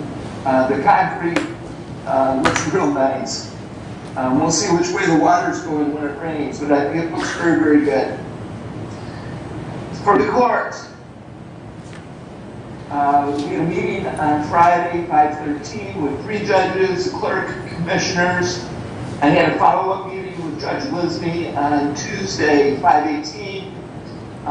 We had certain questions that have come up to consider. It's my belief that to put 3 courts in a historic courthouse is like putting a size 12 foot and a size 9 shoe. There is not enough room for all 3 courts and court services in that one building. Question is, what do we do? Is there space in the buildings we own on Care Drive? The leases preclude us from going into those buildings. So the Michigan Works building, the VHS are under lease and they're not available. And in fact, to move our courts from downtown to Care Drive would be very detrimental to our downtown. The question came up, what would it entail to move the county office building to the courthouse? Or the courthouse to the county office building?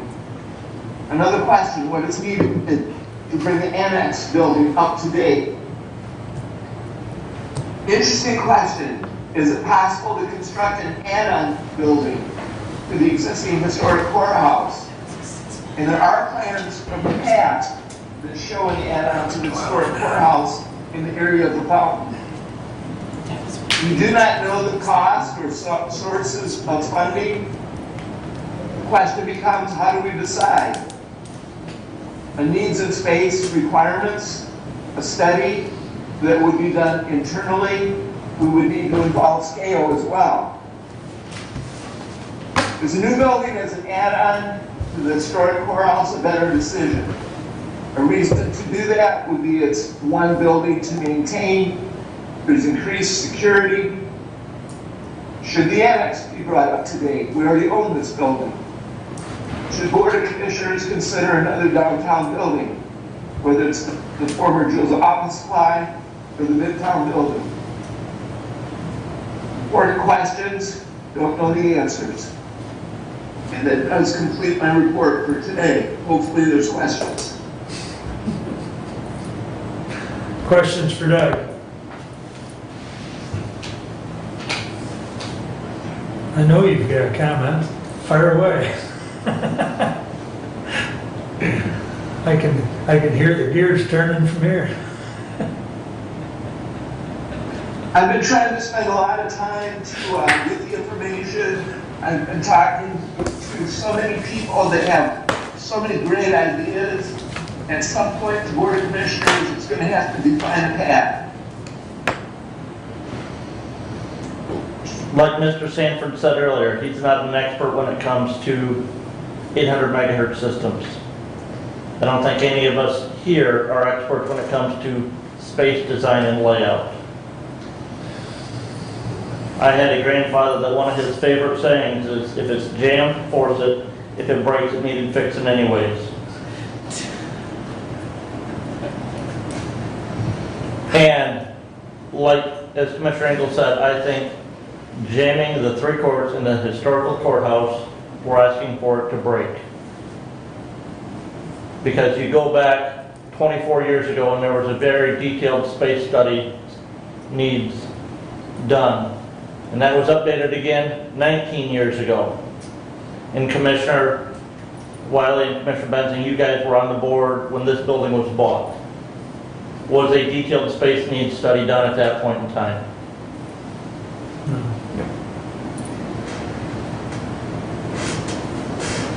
And I think that that's where we need to start. And unfortunately, again, I don't think we have the expertise in-house to do that study. Scale may, or we may need to consider looking at an outside firm to give us that detailed space needs study. And they may say, yes, you can move all your courts in the courthouse building, and this is how to arrange the space that you have to facilitate that. But I think, and before I will vote to spend any more money on doing anything else in that building, I want to see what the experts think we need to do for that space.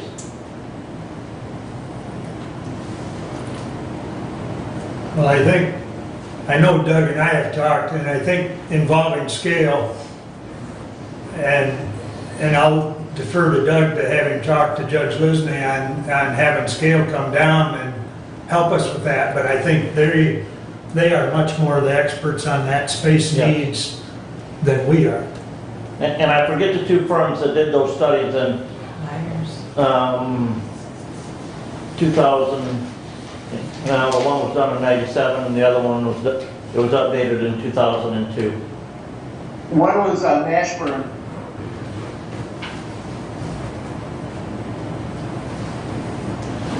But yes. I don't think scale cost us anything, so I guess let's start there. Would you agree, Doug? Yes, I could talk again with Judge Lisney.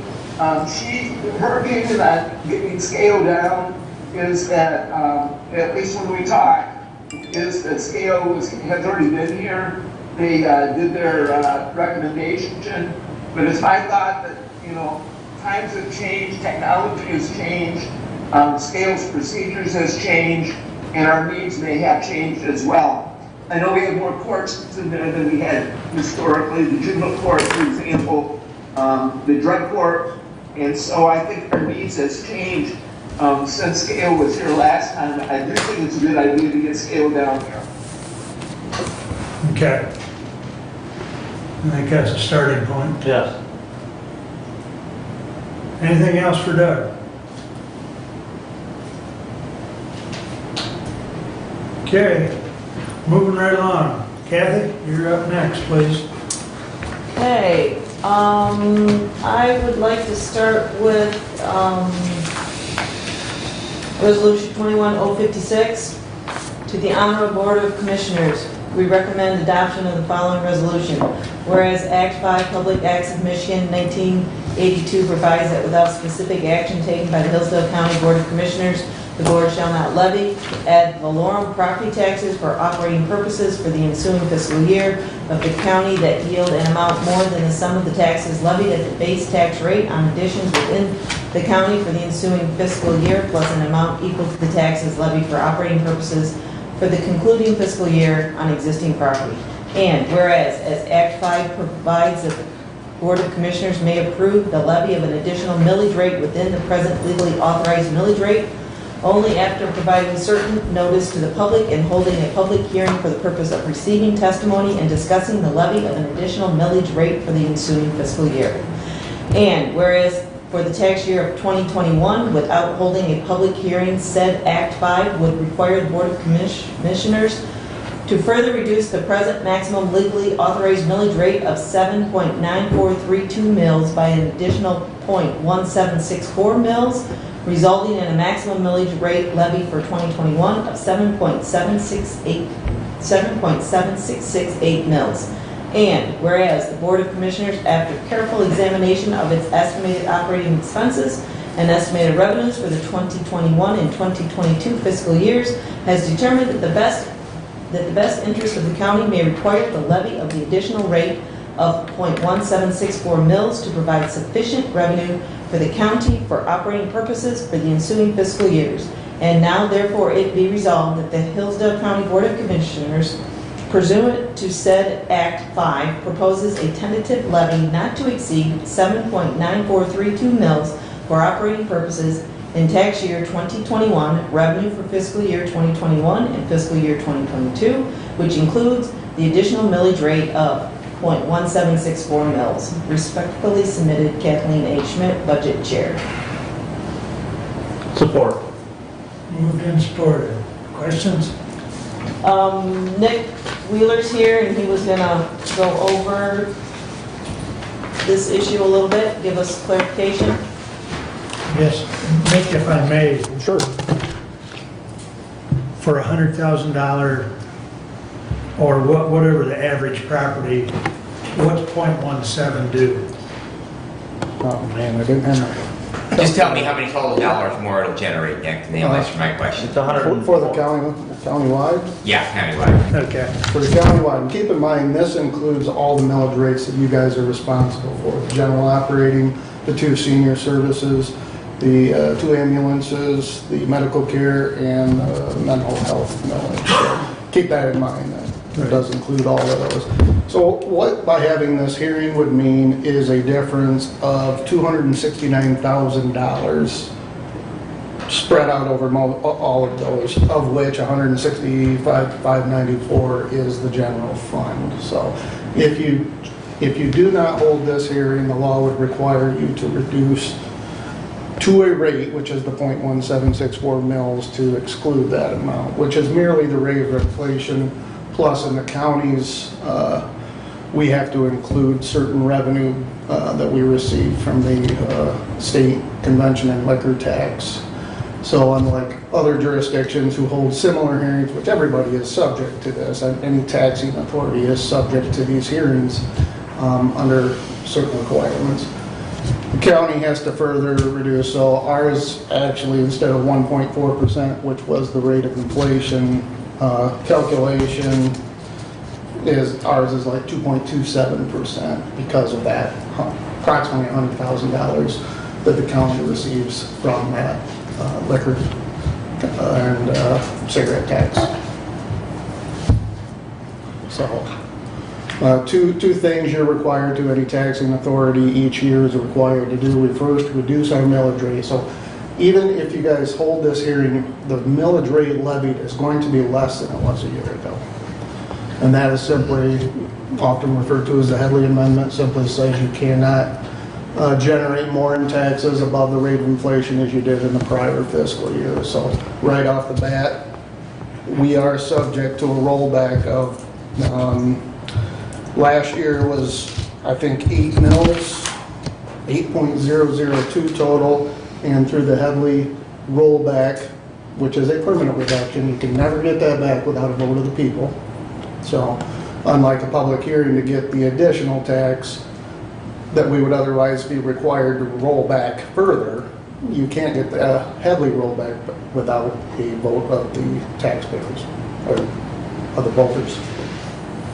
So, and I try not to get into the budget side of things, but talking with Derek, even at the maximum amount, if you remember the budget set last year, will show a shortfall of approximately $180,000, even if you hold the public hearing in 2 weeks and levy the maximum allowed. And that's because the windmill project did not come on as completed, but rather construction progress. And on a taxable value of $100,000, again, taxable value, that's $17.64. Which the average is about 35,000 to 50,000 is what the average is. Yes, there's a lot in the 100,000, but throughout the county, the array of taxable values, if you line them up, would average probably around $35,000 to $40,000. So roughly a third of what Yes. Roughly 18 cents out of every $1,000. Commissioner. $17.64. Yeah. 1764. So again, to summarize, to me, the millage that was assessed in 2020 was 8.002 mils. With our hearing, we want to assess 7.9432 mils, which is what we build our budget on. Without the hearing, we'd only be able to assess 7.7668 mils, which would result into the county another $165,000 shortfall in the budget, $269,000 shortfall for the county plus the other special assessments that we have. So Yeah, what this resolution does is tentatively set, which triggers the vote of the next resolution of the public hearing. You do not have to do this, let's make that clear. I just want to make that clear, that there's nothing required. You are just limited to the maximum. You can, I always sarcastically somewhat tell people, taxing jurisdictions, you can levy zero if your services to the public can withstand that, so. You just have to hold it within that maximum to basically down to nothing. But we'd still, even at the 7.9, we'd be below the 8.02 that we were at. Correct. The So- 8.02002 is the total of all the millages Right. of the county, which the county general fund, remember, is levied in the summer. That's why it's important we do this early anymore. We used to do this in October. But some years ago, they put the county millage up to the summer.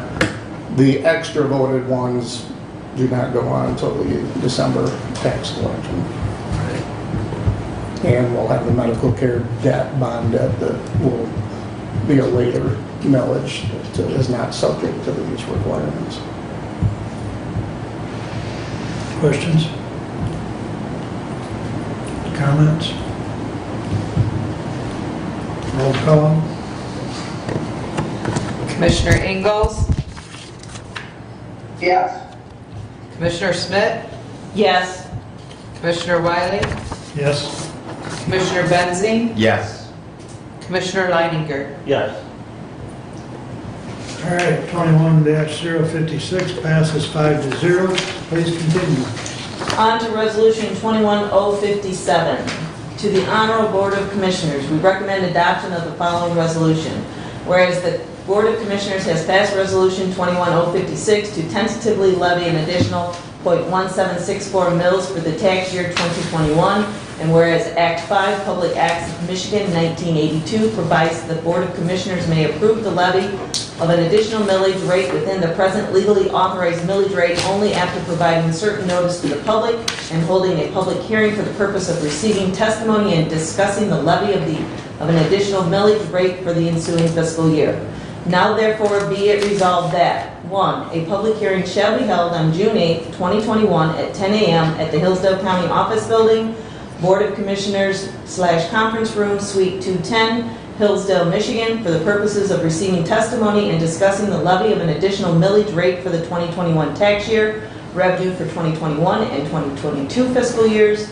And 2, the county commissioner is hereby, the county treasurer is hereby authorized to publish notice for such hearing and said notice to be in a form meeting. Let's try that again. The county treasurer is hereby authorized to publish notice for such hearing, said notice to be in a form meeting the requirement of said Act 5 in the Hillsdale Daily News. The notice shall be published not less than 6 days before the public hearing. Respectively submitted, Kathleen A. Schmidt, Chair, Budget Committee. That was supported. Moved and supported. Any questions or discussion? It's pretty self-explanatory. Go ahead, Steph. Could you set a date today for me, please, for the paper? It says no less than 6. I believe it's calendar days, not business days. Yep, So they don't publish on Monday. right. You run into that problem, so we either have to do it Saturday the 30th or Tuesday the 1st. Or any day, because it says not less than 6 Yeah. days. But we try to get it closer to. Right. Historically, we've tried to keep it as close as possible. I think Tuesday the 1st, Thank you. unless there's any other thoughts, that would meet the requirement. I know that we do have a public notice tab on the county website. Could we have it on the splash page, the landing site of the website, or at least a hot link from there? Did Nick, you get that? I'm putting it out there. Yeah, I think we've Yeah, done both. I mean, I know we put it in public notice, I just would like to have it so they don't have to hunt for it. but It's Probably right on the homepage of the Right there on the website. homepage. David and Scott, one of them are probably listening, so,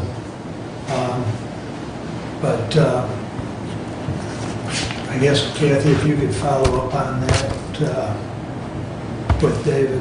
And, and I know the access, you gotta post or publish in a circulum that's distributed in the county. What do we do when that option goes away? The legislature will have to change that statute. I have participated at Farm Bureau State Annual in discussion about putting that in policy because that continues to be an ongoing issue. What happens when those publications of general circulation go away? Yeah.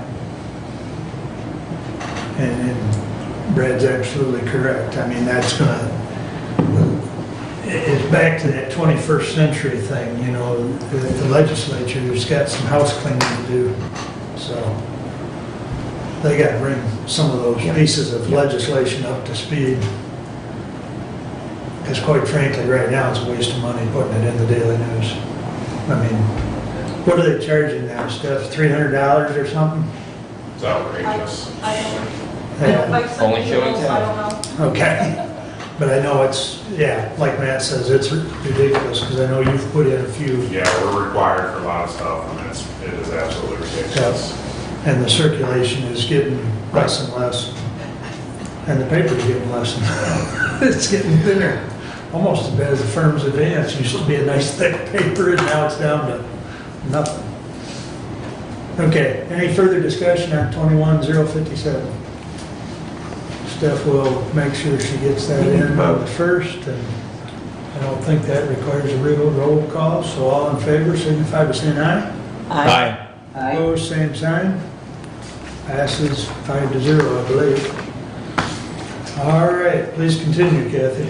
All right, Derek sent you out budget comparisons on the expenditures as well as some of the general fund revenues.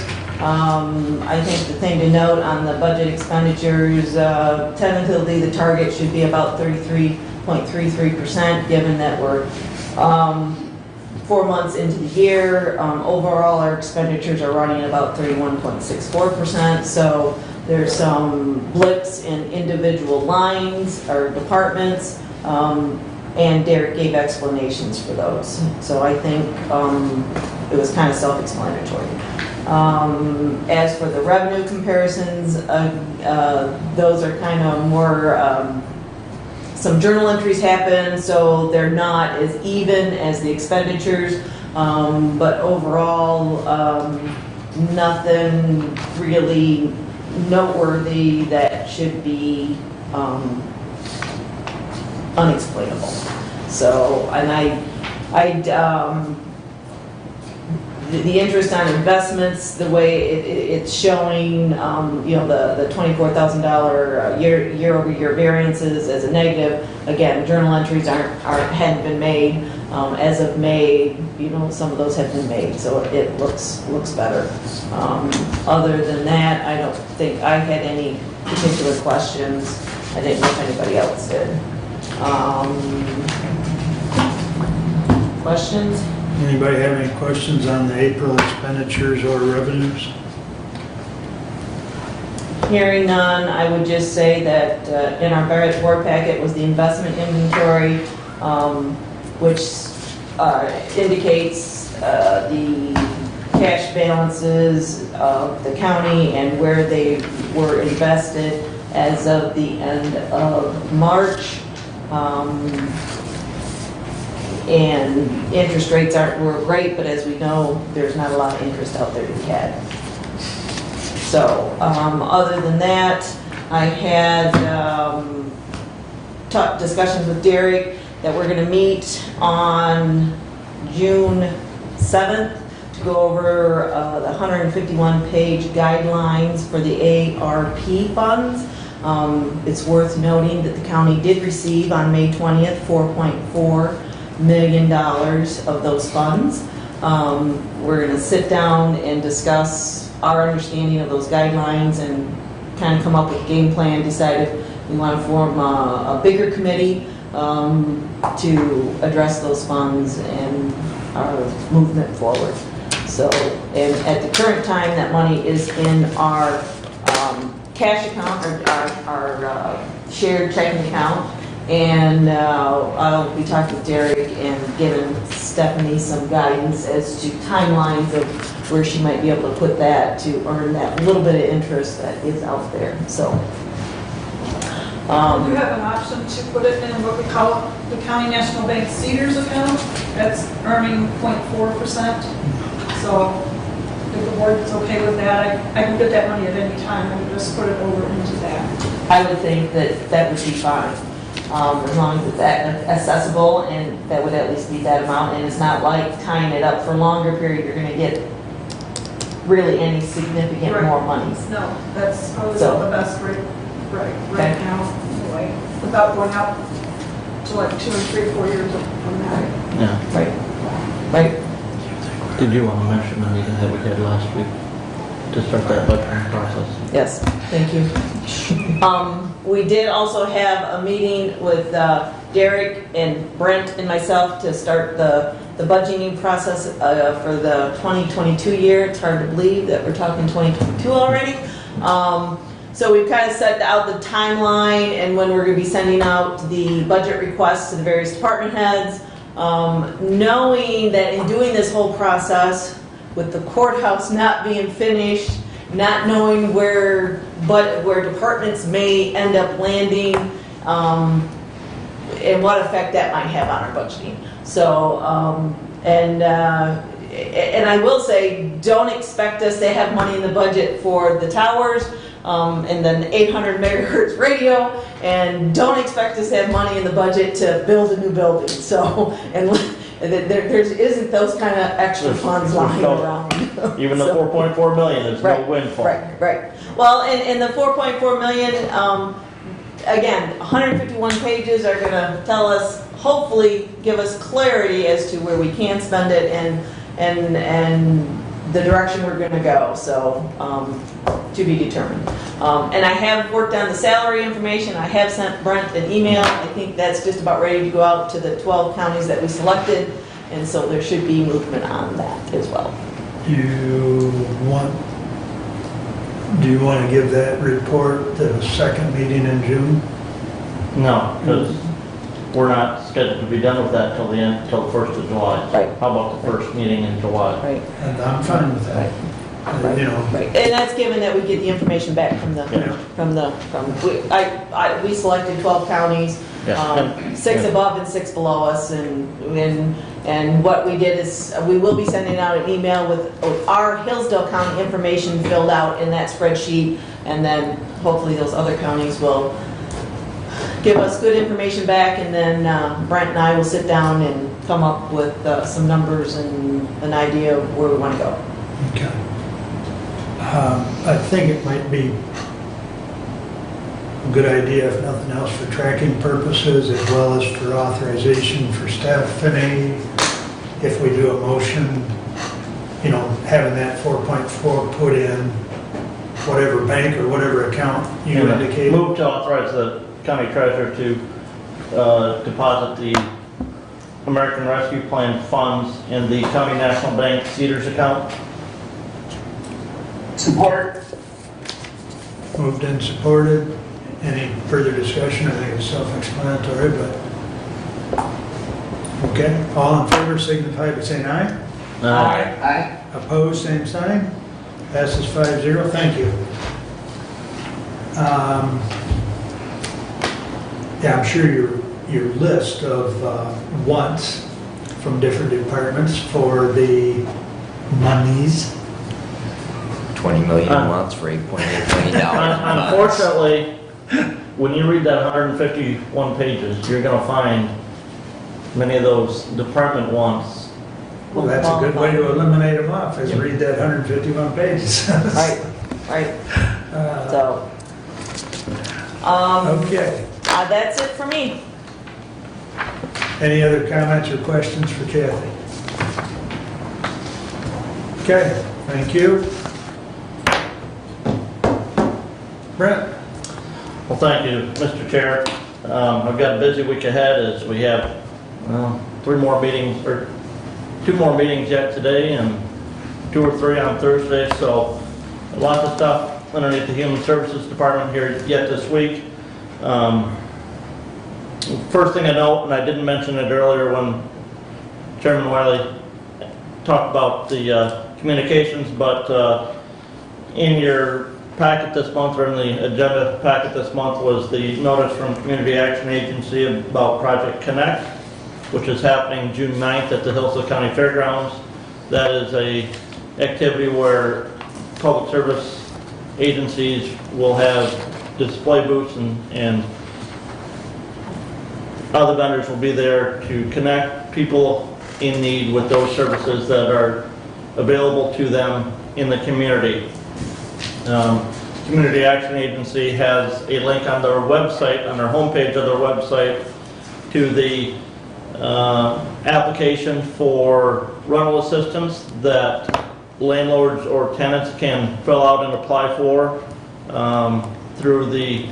and those funds are coming from the federal government, just over $1 million in those funds that are coming there. There is a problem at the state, though, is that completed application is not automatically being directed back to the local community action agency. So somebody at the state is having to go and manually distribute those completed applications back out.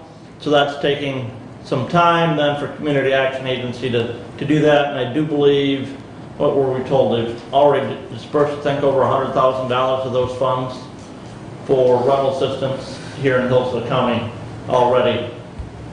Since they went live with that. We do have a Community Action Agency board meeting on Thursday, and we'll be reviewing their audit from last fiscal year at that meeting. Now, may I interrupt for just a minute? What was the amount that Hillsdale County's already received in rental assistance? I do believe they dispersed over $100,000 of that. But there's like 1.2 million available. And that's initially, there's supposed to be additional funds with that are still held by the legislature in their negotiations with the governor. Okay, thank you, sorry about that. Yep. Msu Extension, as of last week, and I even looked this morning, they have not yet posted publicly, at least, the posting for the Msu Extension educator position here in Hillsdale County. And I'm not even sure that that's been posted internally at MSU. The email that I got last week from Matt Shane's assistant said that Matt is continuing to be frustrated by the fact that MSU has not posted that position. So even though that position becomes vacant here, July? I was thinking the end of this month. It was Enza's actual transition date, end of June. Because she had stayed over. She was done, but she had arranged with her actual retirement date. We do have an Msu Extension District 12 Advisory Council meeting tonight or this evening, so hopefully we can get an update from that on that at that point in time. Last week, was able to actually get to Brooklyn for the Region 2 Area Agency on Aging meeting and monthly meeting, and then our annual meeting. And in the annual meeting, new officers were elected for the next fiscal year for Region 2 Area Agency on Aging. Keith Williams from Lenawee County will be the chair. Stephen Reiser from Jackson County will be the vice chair, and Curtis Gale from Hillsdale County, Somerset Township will be the treasurer of Region 2 Area Agency on Aging. Stephen had served as chairperson for 3 years, and because they allowed, traditionally they're only supposed to serve for 2 years, but last year with COVID they allowed that temporary extension in their bylaws to allow the officers to continue to serve for another year. The senior center, that board meeting is this afternoon as well. Welcome to County Commission. Some things of note there, they continue to have their congregate meals going on Monday to Friday. They're at the senior center. They were still doing 2 reserved seating times for that. They're considering going to just 1 time just because of attendance.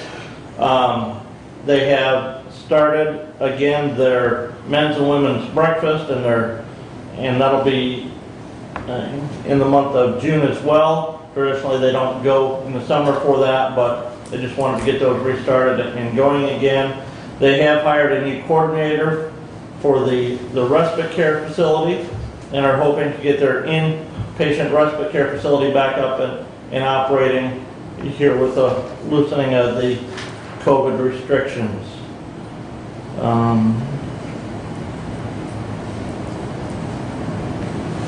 I do believe that is it that I have at this point in time.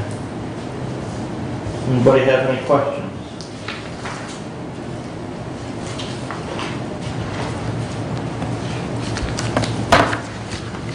Any questions for Brent? Just to comment that I do appreciate both Region 2 and Senior Center being pretty much back right over for business. I've had opportunity to refer a couple of constituents recently to them, and it's really nice to have those when people have concerns that you do have some places to refer them to, so you might pass that along. And if anybody has some free time, wants to volunteer, the senior center does need volunteers for the transportation service that they provide, working to transport seniors to and from Physician appointments. Appointments or, care. I'm sorry. Health Department board meeting is Thursday morning. And the Branch Hills St. Joseph Health Department does have a mobile van that is staffed and operational now. And so if there is any homebound person who needs or wants the COVID vaccine, they are more than willing to schedule a time for the mobile van to make that trip to provide that vaccination. That is correct.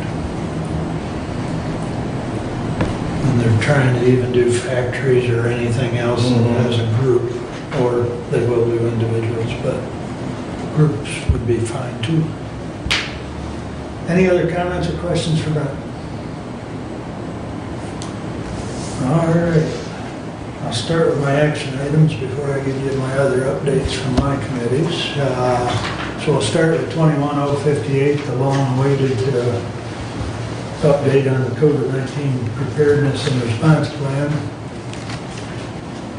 To the Honorable Board of Commissioners, we, the Board of Commissioners, authorize Mark E. Wiley, Chairman, to sign the updated copy of the County of Hillsdale COVID-19 preparedness and response plan, respectfully submitted for adoption.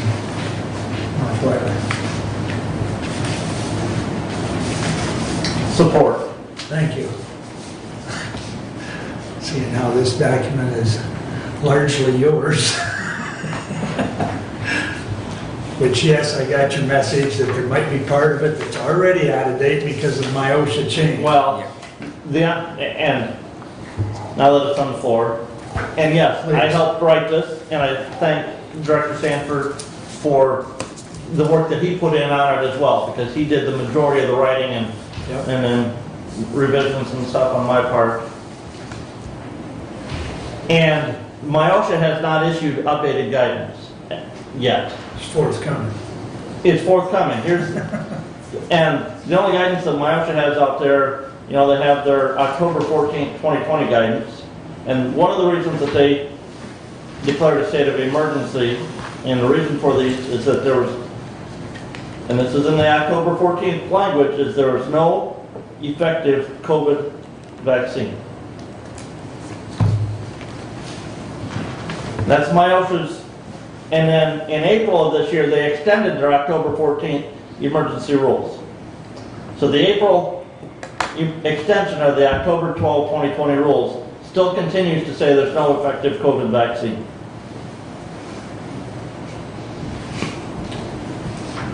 And I believe that was in their update that was released on May 21st. Right?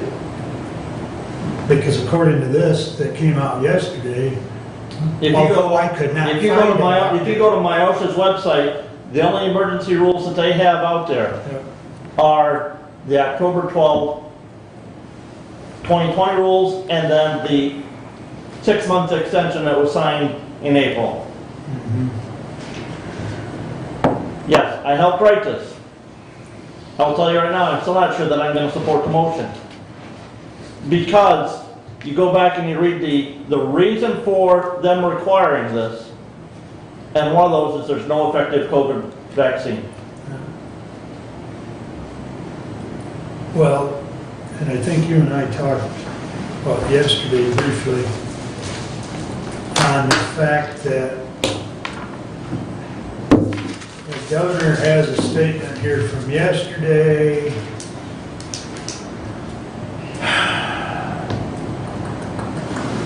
The MIOSHA rules are going to continue. Yeah, but she basically says here that, now I'm not finding what I wanted to find, but you mentioned that basically July 1st, All restrictions are gone, other than you still got to have action from Labor and Economic Opportunity, and MIOSHA was underneath that to repeal their emergency rules. right, And we have a governor who sits 12 people at a table in an establishment, in violation of her own DHHS order of no more than 6 at a table. so I think one of the caveats in this from yesterday is that it says employers should continue to have and implement a written COVID-19 preparedness and response plan in accordance with the updated rules. I guess I would have to say we need to have it in place, but we also need to look at it Well, and there at the first meeting in July. Well, but there is language in there that says it's going off of the most recent MIOSHA and OSHA guidance. Right. Yeah, there is language in the document that does reference the most recent. So, But as I said, I go back to MIOSHA's whole reasoning for declaring an emergency, or one of their reasonings for declaring the need for this is no effective COVID vaccine. And of course, we could make the argument that those rules only came out after the executive orders were invalidated. And interestingly, that Myosha decided to move after the governor sort of had a oopsie.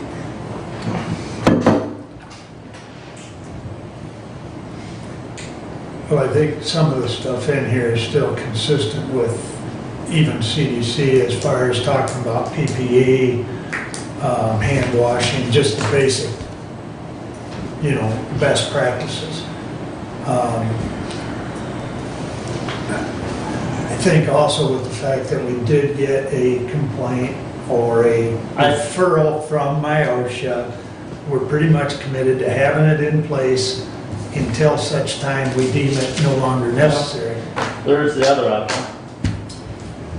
What other option?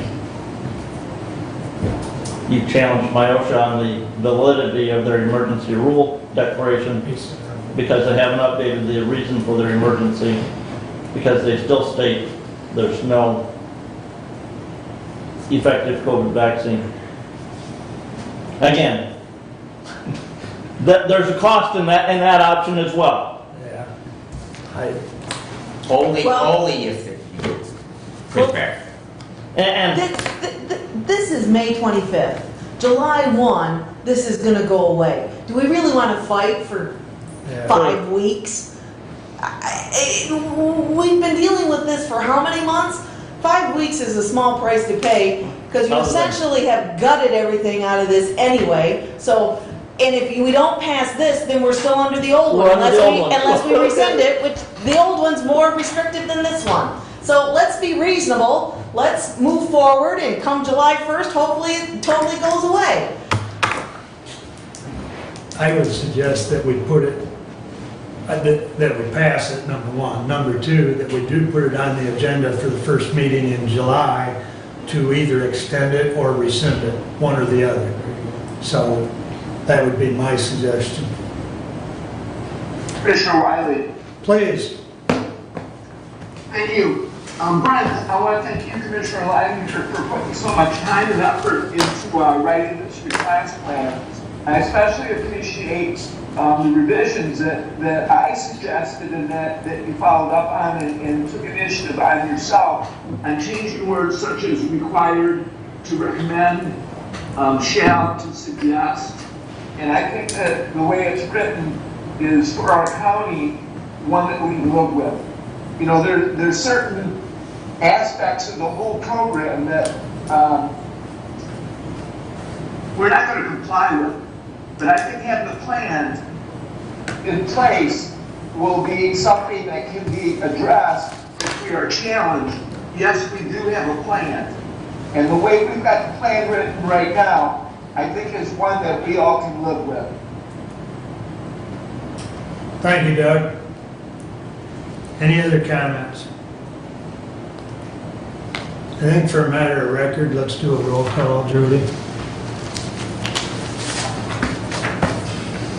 Commissioner Smith, Yes. Commissioner Wiley, Yes. Commissioner Benzing, No. Commissioner Leininger, yes, Commissioner Ingalls, Yes. Passes 4-1. And I will make sure that we revisit this on the first meeting in July. Because at that point in time, with the current information that we do have, it needs to either be rescinded or extended. So, I said yes. yeah. You got the NBHHS and you got Myosha, there are two different departments. Yep. They encompass two different things. Yep. Well, I will tell you that that's one of the comments that which I'll get into later in my report, one of the doctors we've interviewed for a new doctor of record with the health department, I posed that question to each candidate, was what they thought of the different orders and how the pandemic's been handled. And the one doctor indicated that a lot of things have been conflicting and or confusing. And I think, we haven't learned anything from 1918, and we probably won't learn anything 50 years from now. It'll still be confusing and conflicting.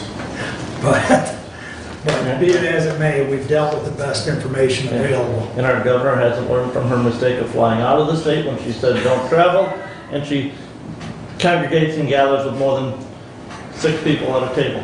Do as I say, not as I do.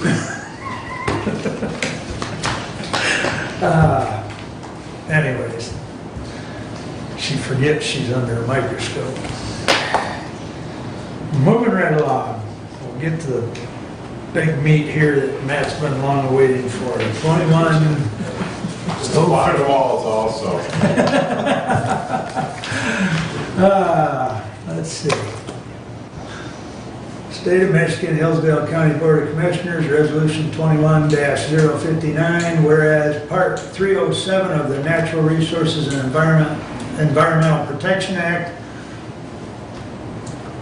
MCL 324.30701, which is basically Part 307, outlines the process to maintain and repair lake level implements, and whereas if an inspection of a lake level improvement discloses the necessity for maintenance or repair that requires an annual expenditure of over $10,000, a Board of County Commissioners must authorize the repair and/or maintenance by resolution. MCL 324.30722, I believe that's paragraph 4. Whereas Bear Lake is an inland lake located in Cambria Township, Hillsdale County, Michigan, and whereas an inspection of Bear Lake's lake level improvements disclosed the necessity for repairs and maintenance to the structure that requires an annual expenditure of over $10,000, and whereas the Hillsdale County Drain Commissioner, as the delegated authority responsible for inspecting Bear Lake's lake level improvements, recommends that the County Board of Commissioners passes a resolution authorizing the Drain Commissioner to spend more than $10,000 to maintain and repair the lake level improvements on Bear Lake. Now therefore be it resolved pursuant Section 307.22.4 of Part 307, the Hillsdale County Board of Commissioners authorizes the Drain Commissioner to spend more than $10,000 to perform repairs and maintenance on Bear Lake's lake level improvements by imposing such costs on the applicable special assessment district. Costs for such repairs and maintenance shall be borne by property owners and other entities via special assessments to extent authorized by Part 307. I respectfully submit. And I will support. Thank you. Moved by Vinnie, seconded by Mr. Benzing. Matt, would you like to address or comment on this? Absolutely. Any questions from the board? Yes, sir. First of all, how many parcels in the lake level assessment district? I don't have that number in front of me, but I can get back with you. Karen instead of you. Yeah, basically. It's quite large though, because there's multiple lakes all utilize this control structure. And my follow-up question to that, what is your estimate of cost?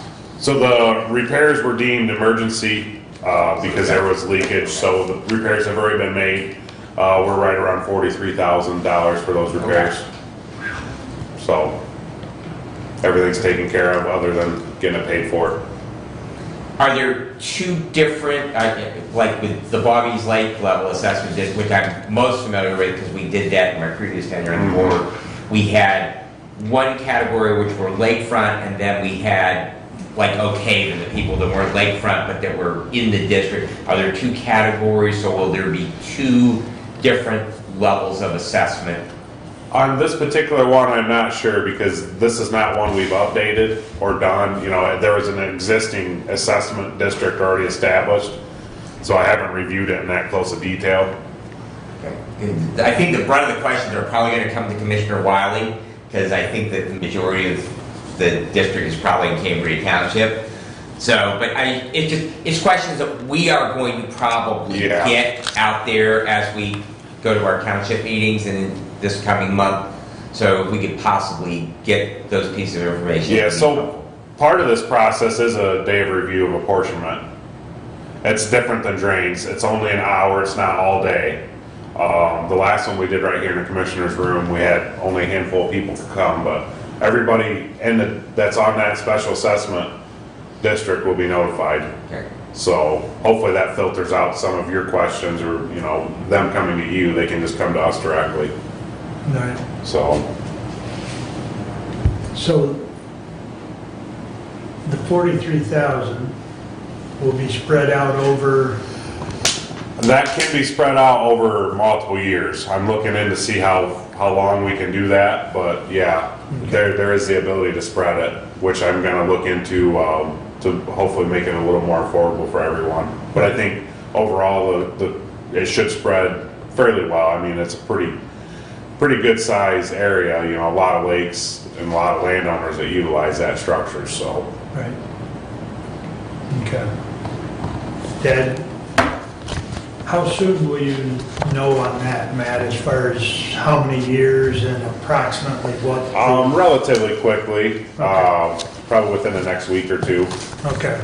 I can get you something back, Yeah, for sure. because I would concur with Brad. It'd be handy to have in the back pocket. Yeah. For answering questions. Absolutely. Yeah, yeah. Would that be in your annual report, Matt, as far as the number of parcels in that district? Not necessarily, but it can be. But I can get that information put together. Okay, appreciate it. Yeah, go ahead, Glenn, since you're Cambria Township. I'd like some too. Okay. Sure. Yeah, if you could get him the information or get it to me and I'll get it to Glenn, one or the other. Yeah. But, because yeah, I'm sure Glenn will have to field questions as well. And just so everybody is aware, you know, so on lake levels, it's only, you know, the residents on the lake. There's no, you know, at-larges or anything. So all this cost is solely on the lakes. Well, it would, right, but it would include parcels that maybe are off the lake shore but have lake access. Yeah, Right. exactly. Right, It depends on how this special assessment district was established. yeah. And that was my question, Yeah. because like Oak Haven has lake access, so they pay like $10 on that Bobby's lake. I mean, I'm just going from memory here, but the lakefront people pay like 50. Yeah. So that's why my question was there two classes? Because it could be, depending on the way those are platted, like on Bear Lake. Right, there's a lot of back There's a whole lots. bunch of back lots. There's a lot of private subdivisions with private roads back in here. I'll look in to see Yeah. if there is a Yeah. benefit factor with Bear Lake. Okay. Stephanie? I'd also request that you just don't send it to lot owners without an address or a name and an assessment that you're never gonna collect because you don't know who to collect it from. It makes a hassle at settlement time. Okay. Okay. That's we've got two different farms that it's right in the deed that we've got lake access on the north side of Hemlock Lake. Right. So I mean, I don't think there's an assessment out there, I don't think there is. I don't believe so. I know there's a dam, but I don't think there's ever been an assessment on that. And that was done some years ago, so it's in good shape. Yeah, I can look, I will look into that, but, Yeah, I mean, you don't need to look at it and do Yeah. it for Hemlock Lake, but Yeah. for Bear Lake, it'd be Right. interesting to know who, like Brad says, if there's a couple different divisions. But- yeah. Okay. Any other questions on the resolution, excuse me, 059? All those in favor signify by saying aye. Aye. Aye. Opposed, same sign. Passes 5-0. Thank you. Yeah, and we got one more here for you, Matt, and then I know you had a couple comments you wanted to make, so 21-060, we recommend the approval of the resolution pledging the limited full faith and credit of the county to Pleasant Lake Drain Bonds Series 2021, which will be for improvements to the Pleasant Lake Drain pursuant petition filed with Hillsdale County Drain Commissioner under the provisions of Chapter 8 of the Drain Code of 1956. Respectfully submitted for adoption, Mark Wiley. I'll support it. Thank you, Brad. You want to make a comment on that, please, Matt? So this has to do with our Pleasant Lake Drain petition that was filed in 2019 by Jefferson Township. It's been a longer process than I'd like it to be, but it was a lot more complex once the engineers started reviewing some of the different details and aspects of the project. So we are still moving forward with it. This is the last step before we break ground on the project itself. We have a contractor, everything's all lined up, we just need to secure financing. And it's really just a comment that the reason for my support is I have gotten a number of calls because it's an expensive project. So yes. Which drain project, and I've actually used it as a talking point at my township meetings that regardless if you're in this one or not, it's really, really important when you get those first class letters from the Drain Commission that you pay attention to them, because you can a year or so later get a big surprise when you open up your tax bill. So it's just one of those things that you really do need to pay attention. But it's a needed project. So Your bid cost on that was the $923? The total cost of the project is $923. Okay. And will those property owners be able to pay that assessment off in 1 year, or do they have to pay it on the 15 years? So they can prepay, and we have had several do that. So yes, and it is 15 years. So 15, I hadn't heard that number, so that's helpful, because it's a big, similar to Bear Lake, I can get you guys the information you need if you have constituents have any questions. You can look it up yourself or refer them to my office. We can look it up and. Is the $923 $923,000 or $923? Yes. $923,000. Okay, Yes. well that's what I was, because then you followed up with a property owner, so then I was confused as to which number we were talking about. So Yes, that's why I wanted this clarification. this is the biggest project I've done since I've been here. So. Do you know what our county at large amount is of that? 10%. 10%. So that's good question, Commissioner, because that's a big chunk of money. Yep. Just a minute, please. Derek? I was just going to add that the county has the ability to prepay the county's assessment portion as well, too, right? Yes. And that would potentially save interest. Yes. But that would be a big chunk to prepay. Or you could put it in the 15 years on top of our regular assessment. Is that accurate? Yes. Just throwing that out there. So is that something that we paid in the 2022 year? You pay it now, wouldn't you? So you paid in 2021? I would have to look into that. I think it starts to be the winter taxes of 2021. Would be the first assessment. I thought you would have to either decide right now if you're going to prepay and pay it now, or you would have to. Yeah. So basically the prepay, there is a deadline for prepay. I believe it is June 4th. Could you generate the savings for us, Derek? Maybe, I don't know. It's difficult because it's difficult. At this point, we don't know interest. And that was the concern that I raised with Matt is, understand the Drain Commission needs to do the work. Understand we need to do this, bond it out for this time to make it cost efficient for those property owners to have that work done to protect their property. But I'm not happy with the verbiage of not to exceed 4% on the interest. I would have rather seen that presentation to say not to exceed 2.5% to 3%. And even though we're not authorizing him to go that high, in today's interest rate environment, I just don't like saying that we want to authorize up to 4%. Because we're tipping our hand on when they bid, when they bond.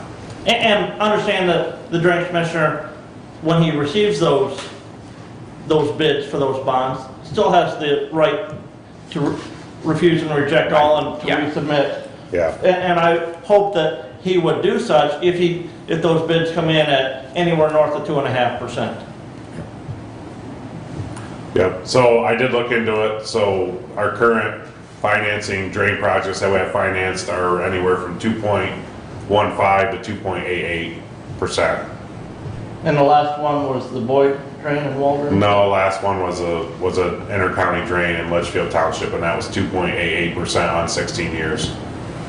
Not near the dollar amount though. So I know everything is a big factor in interest rates, but.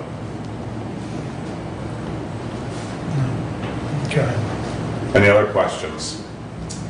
What was the total again? 923,000? Oh, not million. No, thank God. Yeah. I do have a question. I'm wondering on this project, since it's so large offhand, you know how many parcels on this one? How many parcels? Let me look. I do have a roll here. I don't know if it's counted, but it is a lot. I can tell you that. The watershed is quite large. Okay. He's looking, Doug. I don't have a total number of parcels, but it is, it's around 12,000 acre watershed. So there's, I don't know, 12 pages of landowners. I can get that number for you.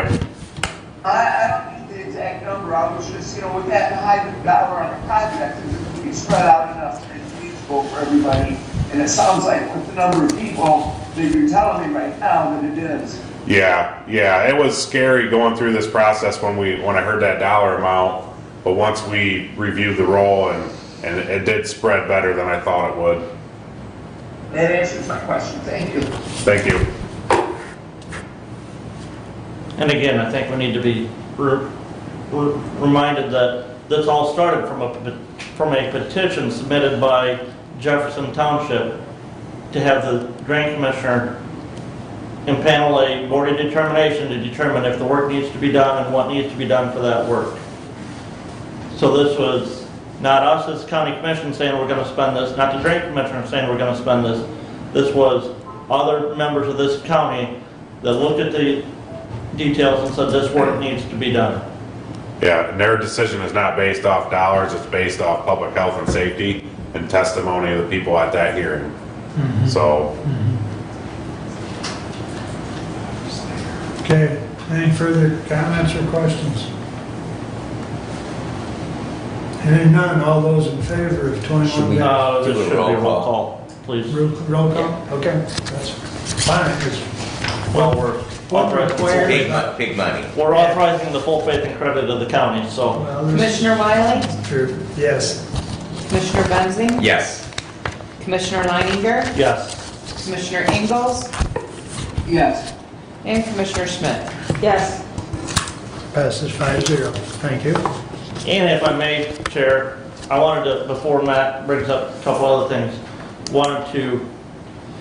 I said that this was based off of a petition submitted by a township, because I know the drain commissioner has recently received another petition on another drainage district in this county, which is just over 60,000 acres in area for board of determination to meet to determine if more work needs to be done on that district. So this is something that we may be looking at again in another year. Yeah.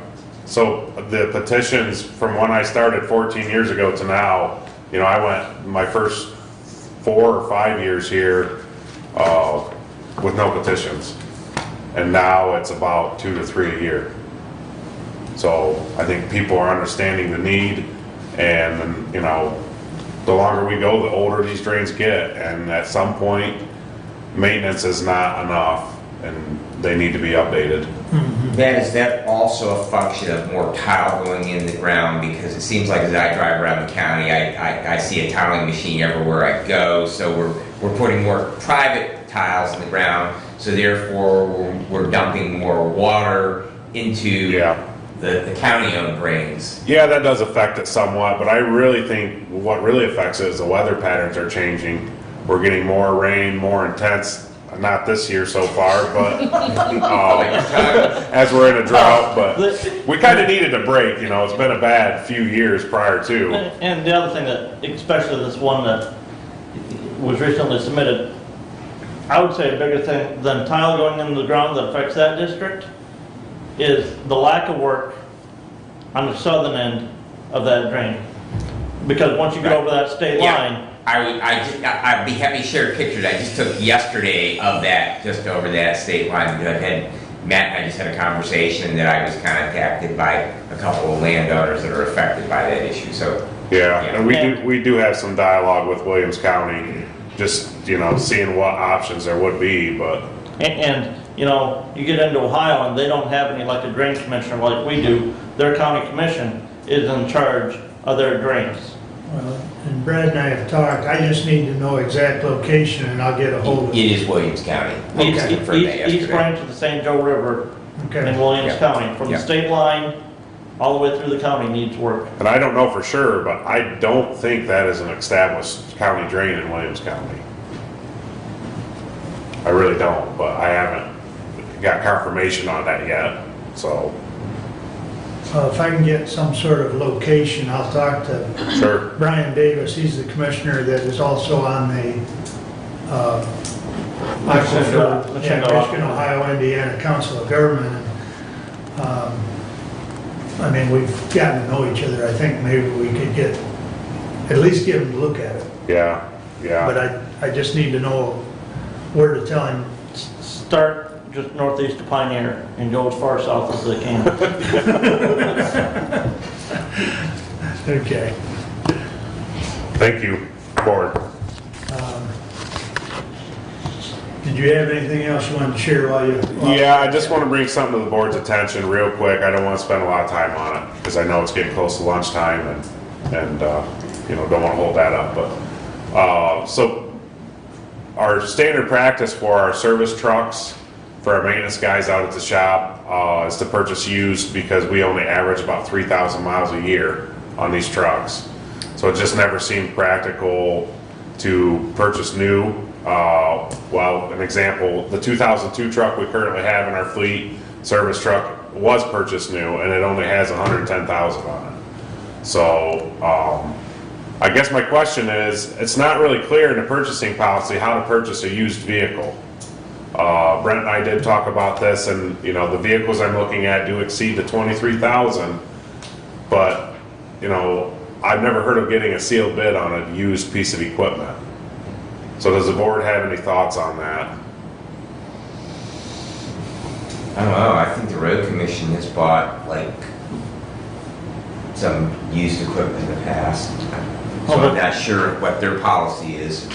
But there again, that would be outside of our purview. I understand, I'm just saying, looking at their policy, what they do in regards to. I've had some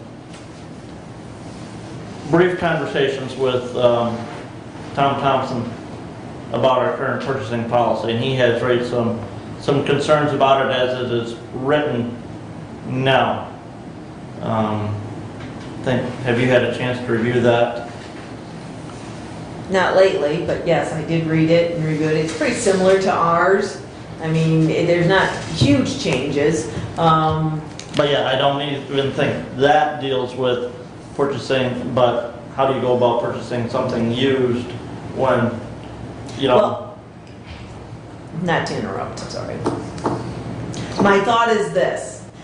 You follow the purchasing guidelines regardless if it's new or used, and in this case, you state why you can't get 3 other bids. You get 1 bid for the vehicle you're looking for. Because it's a used vehicle. Exactly. Nobody else has the same used vehicle. Exactly. So I think you come back with that explanation that this is the 1 bid. So you can't get the other bids, and state why that's a reasonable price. I mean, I think that's what you do. Yeah.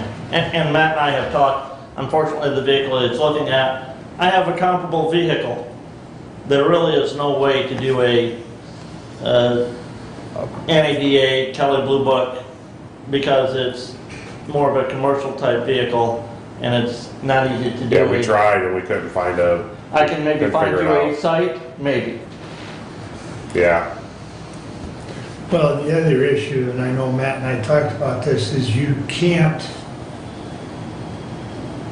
on a used vehicle. You can't wait. You can't wait because it's hard. here today, gone tomorrow, if you're not. you know, companies aren't letting you do deposits, and if they do, they're only good for a couple days, Yep. and they're not holding nothing.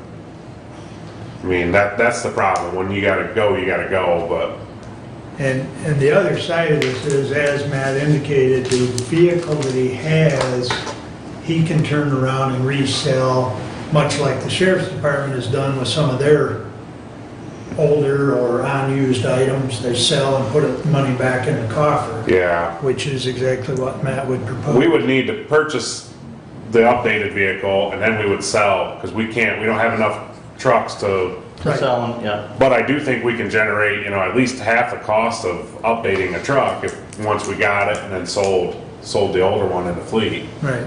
So, I think Kathy's right. You basically state that you've, got the one estimate because it's a used vehicle. I think it'd be, if nothing else, for information purposes, you communicate the flow on that as far as the purchase and the sale of the used one. if I find something that feels a good fit and a good price, if I get that information to you guys, and then someone, the chair could authorize me to make the purchase, or, because last time, we went to Kentucky. There's a Is it in your dealership budget? down. Yeah. I guess if it's in your budget, and, Commissioner Schmidt has brought forth, the rationalization, it's a unique item, doesn't exist, and just document everything. I don't know why that there's any issues with it. You would need our authorization to move I forward. can certainly shoot out an email and let everybody know what I plan on doing. Well, I would expect an email to be shot out, but also, the budget chair is over the drain, so rather than going to the chair, it Okay. should go to me. Okay. So, Okay. but in this case, you send it to everybody because you're giving notice to the board Okay. because of the time frame, Okay. and we've talked about it here. But I So- agree with Brad. You don't need our permission. You're just keeping us informed because Right. it's in your budget. Yeah. So, And that's the only thing I would just ask is just document. yep. This is the reason why you purchased that for this amount. If you want to give us additional information, data, high and lows on a comparable vehicle, it just makes the transparency process that we've adhered as closely as possible to our Yeah. existing policy. Absolutely. Alrighty. Very good. Thank you, sir. Thank you very much, board. Okay. Continuing with, which I forwarded to you, the update from medical care facility. Testing of unvaccinated staff continues at the facility with no positive cases in over a month. We have 0 staff off work related to the virus. We will be holding a vaccination clinic next week for those residents who initially declined the vaccine. Resident vaccination rate will exceed 90% next week. So that's pretty significant to have that many residents vaccinated. Communal dining and some group activities have resumed, observing Common Core principles of infection control. We are continuing to schedule visits by calling 517-439-2830. Respectfully, Terry Esterman. So that's the update from medical care. Other than, we had our meeting last week, and we continue to have low census, just recovering from the huge loss that we had last year. Their current census is 126, capacity is 170. They currently have 33 referrals. They were in the process of 5 admissions. Unfortunately, last month, as Terry put it, 8 residents went to heaven. So, natural causes. I mean, so, they have gotten, I don't know if that was in his report. Yes. Approximately half of their PPP loan, which was over, their total PPP loan was almost 3 million, but at this time,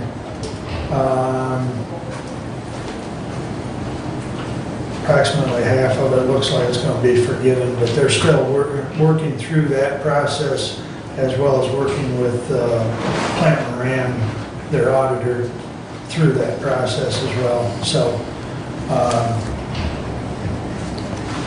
that's, as I think everybody's aware, everybody's working through the numbers on losses and with PPP or other monies that were from COVID. So, and once they get the audit complete, I'll get them in here and they can give us an update on their audit. So, DHHS is still operating by appointment, or their workers are in the field.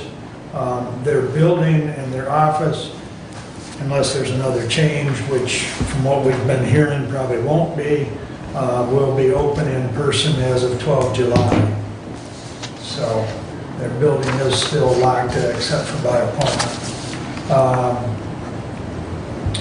As Brent indicated, we've got a health department meeting Thursday morning. We've also got a department head meeting prior to that, Thursday morning, that Brad and I will sit in on. Health department continues to push vaccine. They're accepting walk-ins at any one of the health department locations. As I indicated, the Program Policy and Appeals Committee has been handling, the health department's basically got 2 subcommittees, the Finance Committee, which Brent sits on, and the Program Policy and Appeals, which I sit on, and we are handling the interviews. We've conducted our first round of interviews for a new medical director. Dr. Vogel is retiring September 30th for the second time. Teresa informed us that we need to get the new doctor in place, so we've kind of sped up our timetable. Because of Medicaid reimbursements, that new doctor actually has to have a signed contract 90 days ahead of the retirement of Dr. Vogel. So our plan is to have a tentative contract and the final candidate that the doctor selected to the full board at our June meeting. But we're doing second interviews this week in person and next week, no, the following week. Because one of the doctors was leaving for vacation, otherwise we'd have second interviews all done this week. So that's been an interesting process, but it's also been a timely process. I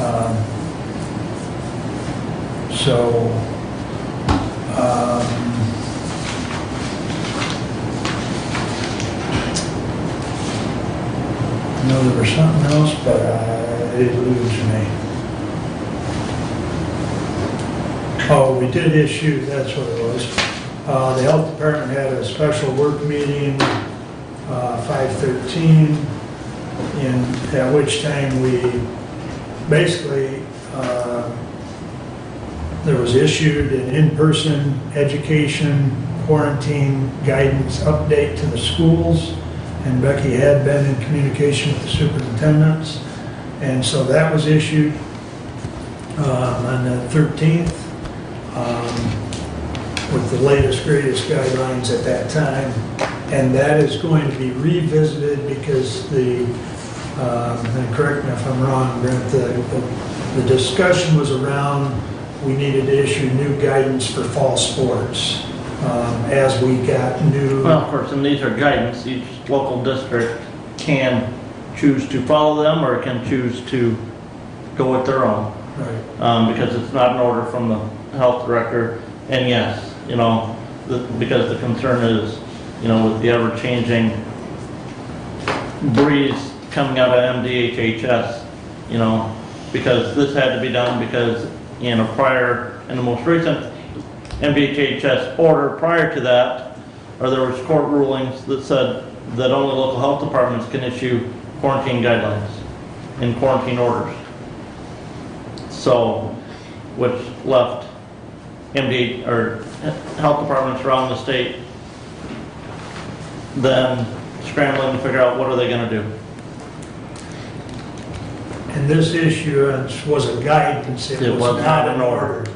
So every local district can continue to make their own decisions. So it was determined, I think collectively by the board as well as by the health officer, that we didn't want to go down the road of a health order, which she is authorized under the public health code, but we chose not to go down that road. So that's yes, Kathy. Won't fall sports actually be governed more by the MHSSA or HHSA? MHSSA, has tiered their directives and guidance to schools based on what MDHHS tells them. Right. So you're going to have that layer in there. Yeah. So. Well, I think the health department's looking at doing much like this guidance that was issued on the 13th, doing a guidance issuance as we approach fall sports. Well, of course, but that meeting was before the governor made the comments that July 1, all restrictions go off. So. That is true. That is true. Well, spring sports, they've already eliminated all mask wearing, and there's no COVID testing. Yes.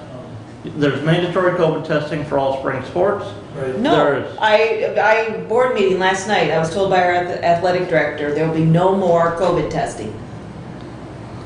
That's news to me because at our board meeting, we're still testing and I guess I didn't read the directive that came out yesterday from MDHHS that doesn't take effect till next week Tuesday.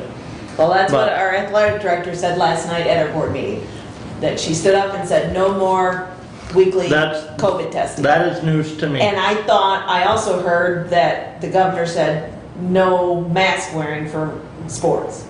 Well, other than the last I had read, it was take softball, no mask on the field, but mask in the dugout was the directive.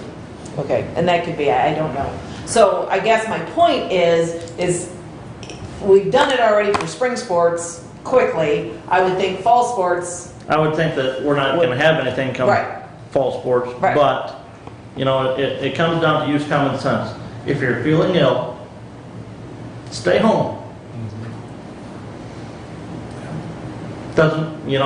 If you think you have COVID and you go get tested, stay home until you get the results.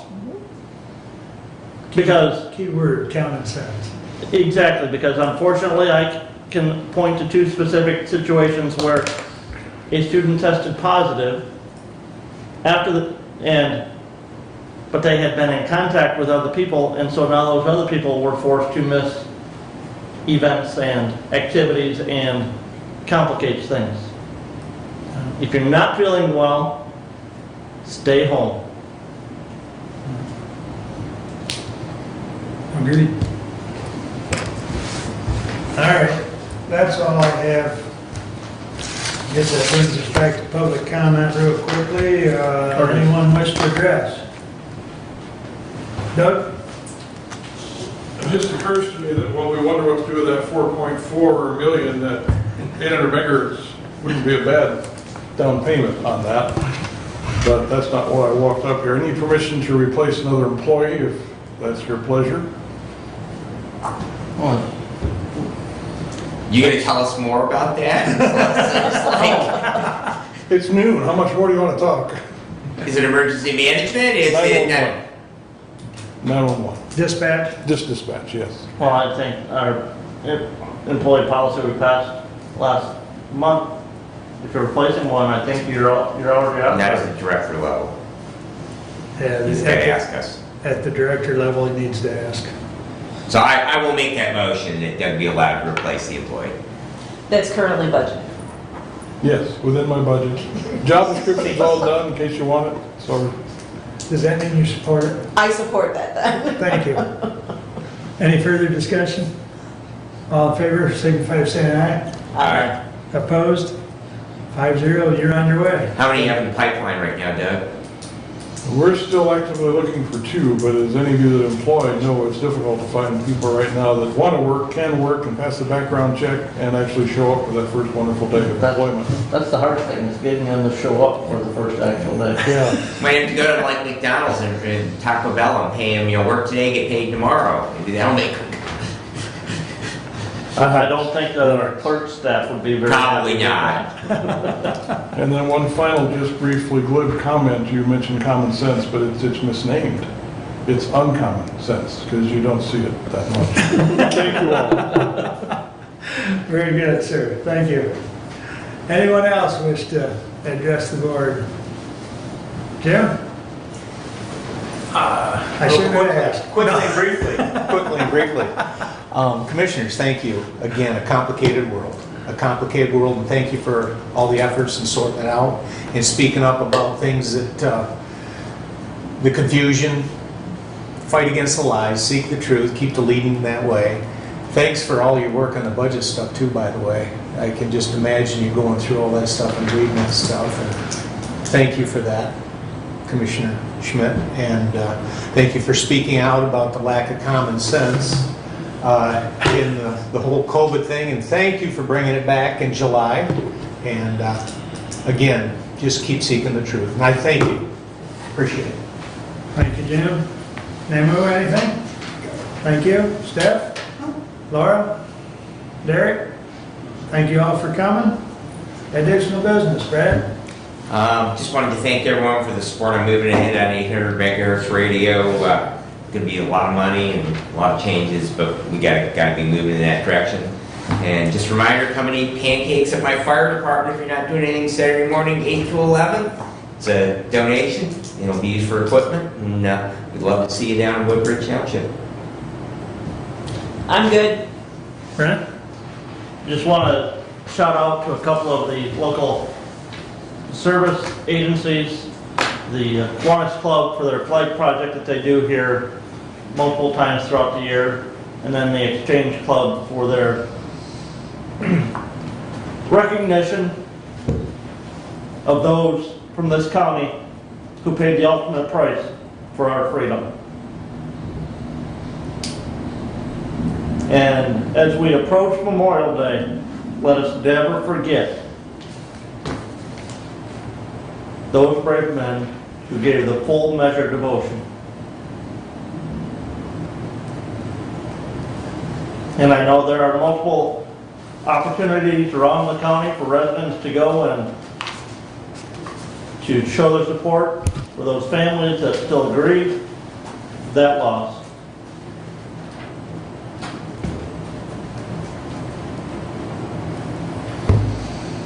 Some gave all and all gave some.